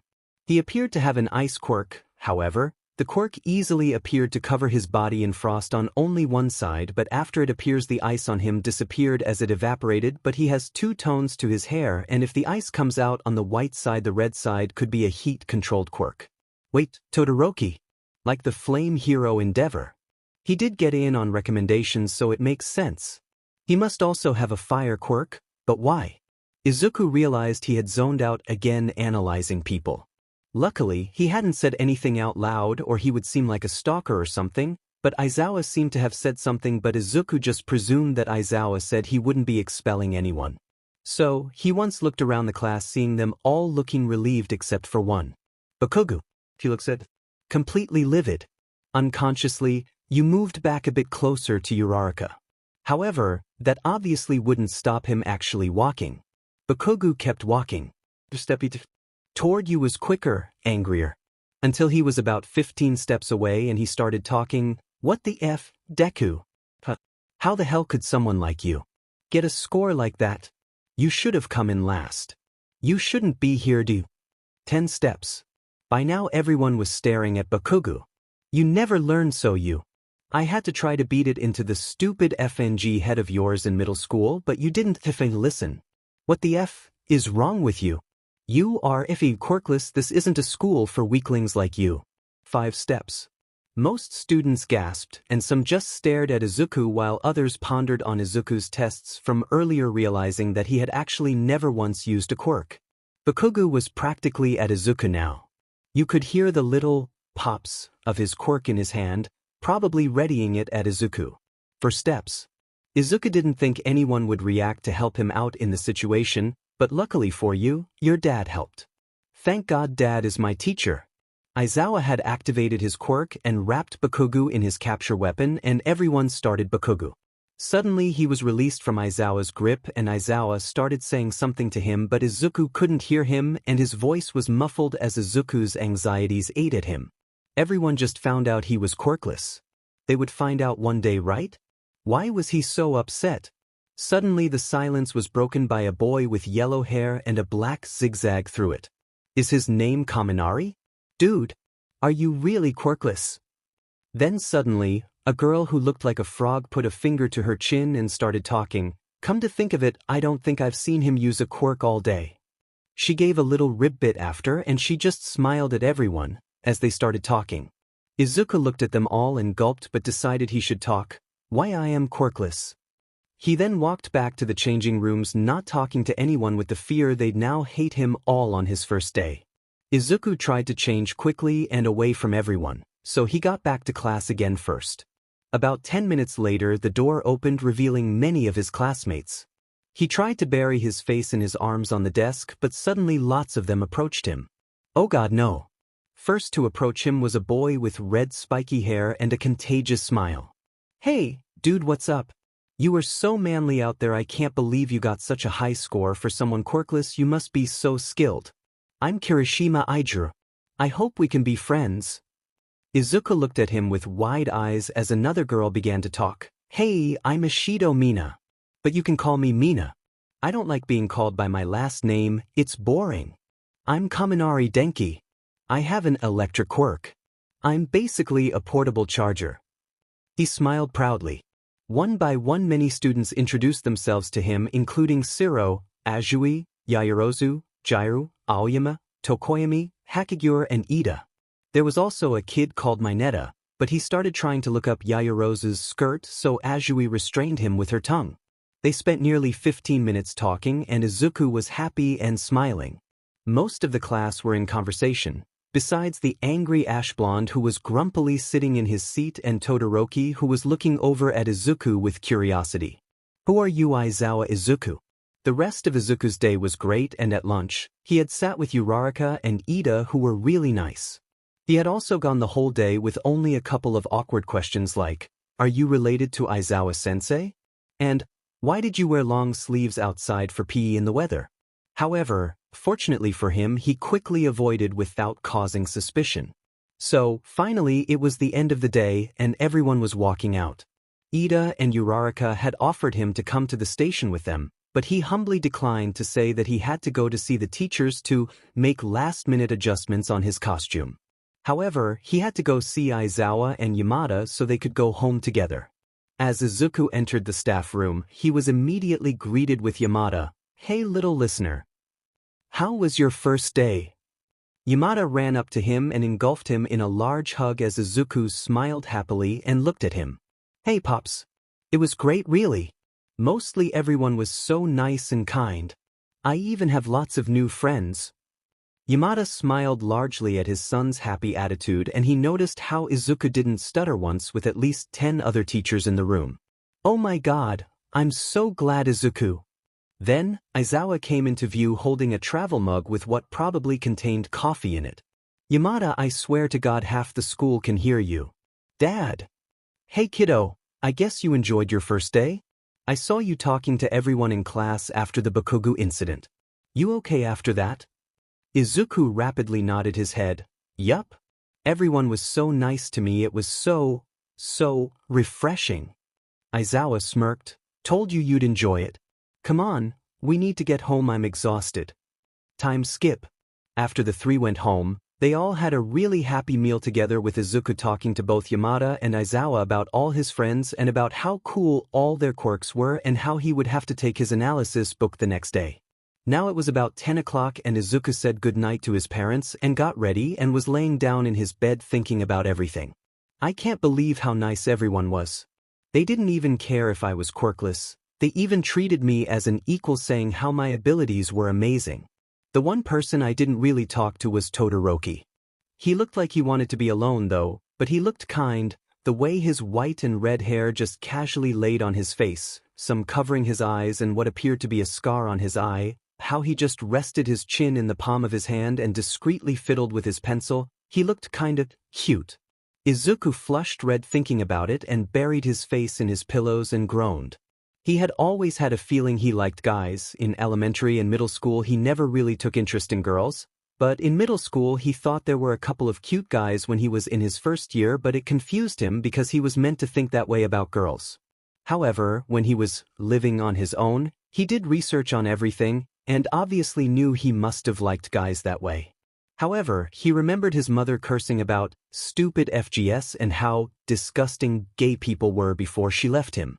He frowned at the thoughts. She isn't in my life anymore. Hell, now I even have gay dads. It's fine to like boys this way, but it doesn't mean they will like you back that way. Izuku sighed. However, there was also that other boy from the exam with purple hair. His name was Shinso, wasn't it? He tried to talk to Dad about even transferring his own points. I wonder if he passed the exam? He could be in the other hero class 1B. I hope he goes to UA. Maybe I'll ask Dad about it in the morning. I want to thank him for asking to transfer points. Yeah, that's why. I thanked you, Rarika, earlier anyways. Izuku then fell asleep waiting for the next day. Beep. Beep. I just want more sleep. Izuku looked over at his alarm. 6:31 a.m. Guess I should get breakfast. He sighed and slipped his slippers on and groggily walked out of his room into the kitchen, yawning and rubbing his eyes. Good morning, Dad. Morning, kid. Breakfast is already in your place. Zashi made it, but he's getting ready now. Thanks. The two sat in silence as Izuku munched on his rice, and Aizawa sipped his coffee on his phone, until Izuku remembered something. Yes, I can. Ask him about Shinso now. He's bound to know if he got in. You a dad? I was wondering if I could ask you something about one of the students from the entrance exam and if you know if they got in? Which student? His name was Shinso Hitoshi, I think. He had fluffy purple hair and he looked really tired, like he hasn't slept for a while. He asked you and Pops about giving me points. Izuku turns to the side a bit to hide his cheeks, which were currently dusted a light pink color from his dad. Aizawa raised an eyebrow looking at him and responded, I remember, he got into 1C, General Studies. Even though he had the potential with his power, it's a mental quirk, so the exam with robots was hard for him to use his quirk. I think he's gonna try for the hero course when the sports festival comes around in a couple months. Why do you ask? Izuku looked at him again, and no reason, I just thought I should thank him is all. He was really kind to come and talk to you and Pops, that's all. Aizawa hums in response and Yamada comes through the door. Good morning. Aizawa rolls his eyes and Izuku smiles at him. Then the three talked for a bit until Izuku asked a question they didn't know how to respond to. So, we have our first hero training today, right? Do you know who our teacher is? Both adults froze and Aizawa choked on his coffee, but Yamada was silent, which scared Izuku. Guys. Aizawa's POV. What do we tell him about All Might now? He is literally going to be teaching him today. And off all the times Zashi decided to keep his big mouth shut. Aizawa rolls his eyes, but Zashi does decide to talk. Well, Izuku, we didn't tell you sooner because we weren't meant to and we didn't know how you'd feel about it, but All Might as well, he's the hero training teacher this year. Izuku's eyes widen as he looks between the two before choking out, is he? Izuku's POV. As soon as Izuku spoke, he zoned out, he couldn't think about anything. Aizawa was speaking to him and he knew that, however he couldn't think properly, all his thoughts were clouded. He eventually looked over at his worried dads and shook his head. No, it's okay, don't worry, thanks for telling me now, though at least I won't find out when I actually get to class. He chuckled slightly. Well, I'm going to get dressed, see you guys in a bit. Izuku waved to them, leaving half his meal and heading straight for his room. Aizawa and Yamada both looked at each other worried, but Izuku had already left the table as he truly let what was happening sink in. Well, shit.